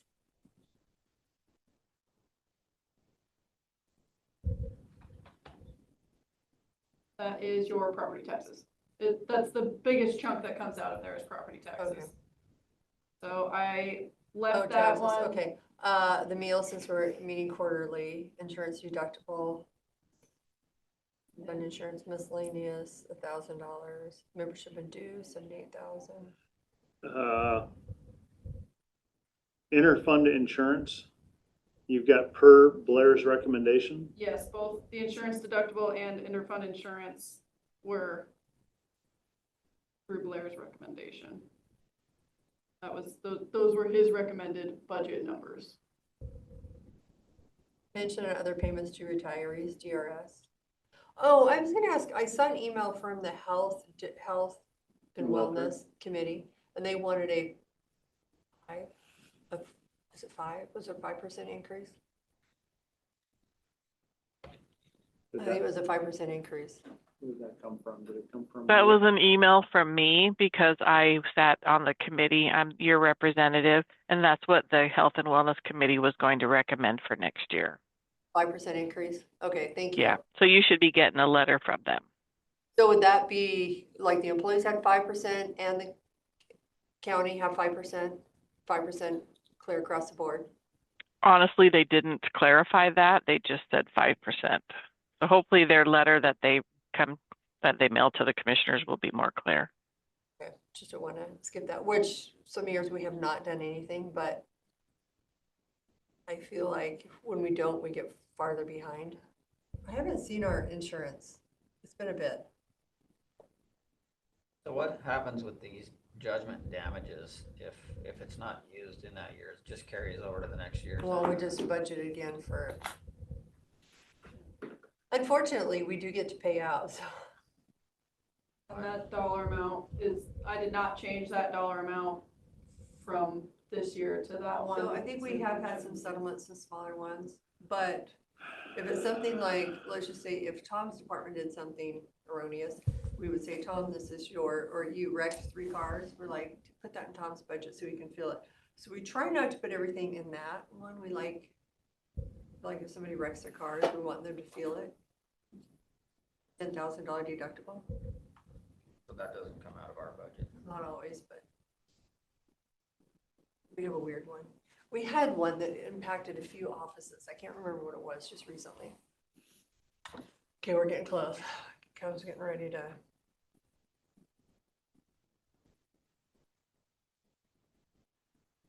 Animal outreach, 100. I'm sorry, Caitlin, dumb question. What are your red bars on these lines indicating? Some are half, a quarter? It's the amount that you've spent. So like, it just gives it an arbitrary So that amount. means that we've already spent 300,000. No, the red bar gets smaller the more you spend. Oh. So it, like, the actual size of the bar, it just gives you an arbitrary amount. And then as you spend it, the little red bar gets smaller and smaller. And Blair has Didn't been have anything else to working. do that day. Where So- That's just wait, part of the So, equations. so what you're saying, so like on that one that's $16,000 or something, well, even greater than that, line 22, the $3,000. I can So you've spent like $2,800. No, none of, engine and burials? here, hang on, I can show you what. It's backwards in what you're It is, Yeah. 1 second. Okay, so we've You- spent 300,000 in judgment damages. No, we No, didn't so- spend any. So this is right, you've got like Point one is this just, one, where that you would have be- a little red bar, yeah, right? It's gone down. So this number in here is your remaining amount in that fund. This number is. Okay. And the red bar is just some funny little, okay, just so I like a little have red bar. C remaining and budget. So, Yes, because the point of it is so that you have, like, this is 2025's, right? You have, this is the amount that you budgeted and the total amount that you've spent. And this line here tells you what's left in that line. okay, So, you have about $1,000 left in that line. This line, you have 13,000 left. This is 2025's. Yep. And the one you were looking, yeah. Yeah, So- well, I guess, okay, so I think I understand and I asked the question, I don't. So this one, we have the full 300,000. Correct. So this one, oh, I show it was 16,000. Membership due, okay, I was looking at one that's 16, got it. I'm looking at one that has a different. So we've spent about so look at this. 80,000. So right? just go down, you've got 16,000, 2, 3, go down 3 columns, 3 rows. There you go. Right. So like here, your actual is what you have actually spent. Because this is just for internal, like just our office's tracking. So like for the 16,000, you have actually spent nothing. So what you have remaining is your 16,000. And then like in this line, what we have actually spent is 64,000. So what the little red bar is just a cute, I don't know, whatever the Excel gives you. Okay, for so we tracking have this. and what you have are. So the red different. bar should just be ignored. Yeah. Yep. Because we have different numbers than you have. That's why. Ooh, what's happening with this equation? Okay. Oh, you just changed it.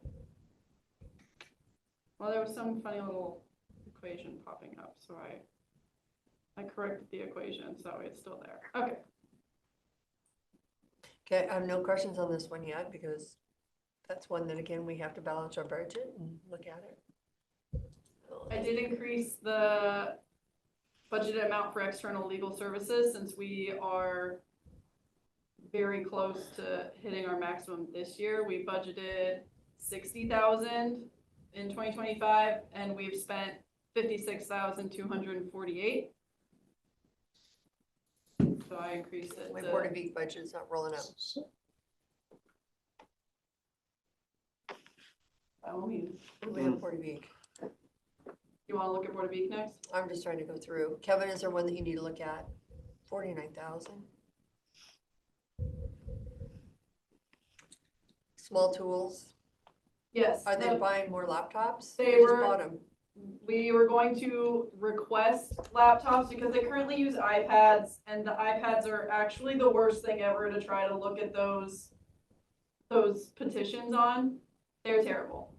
And so they, after some discussion, we wanted to request laptops for them and then keep the iPads that they were using for LTAC to use. So that way we don't have to print out 7 binders of 50 applications for them to look at. So LTAC would just basically rent them out for however Wait, long how in the many year. laptops are you buying? It would be, I believe, 3, 4. Or do we have some that could be surplus to them? We have not reached out yet to any, we have not, because we wanted to talk to the commissioners first to get their direction. So I have not made any contact with TS or anybody like that about anything. And yeah, we can talk about that later.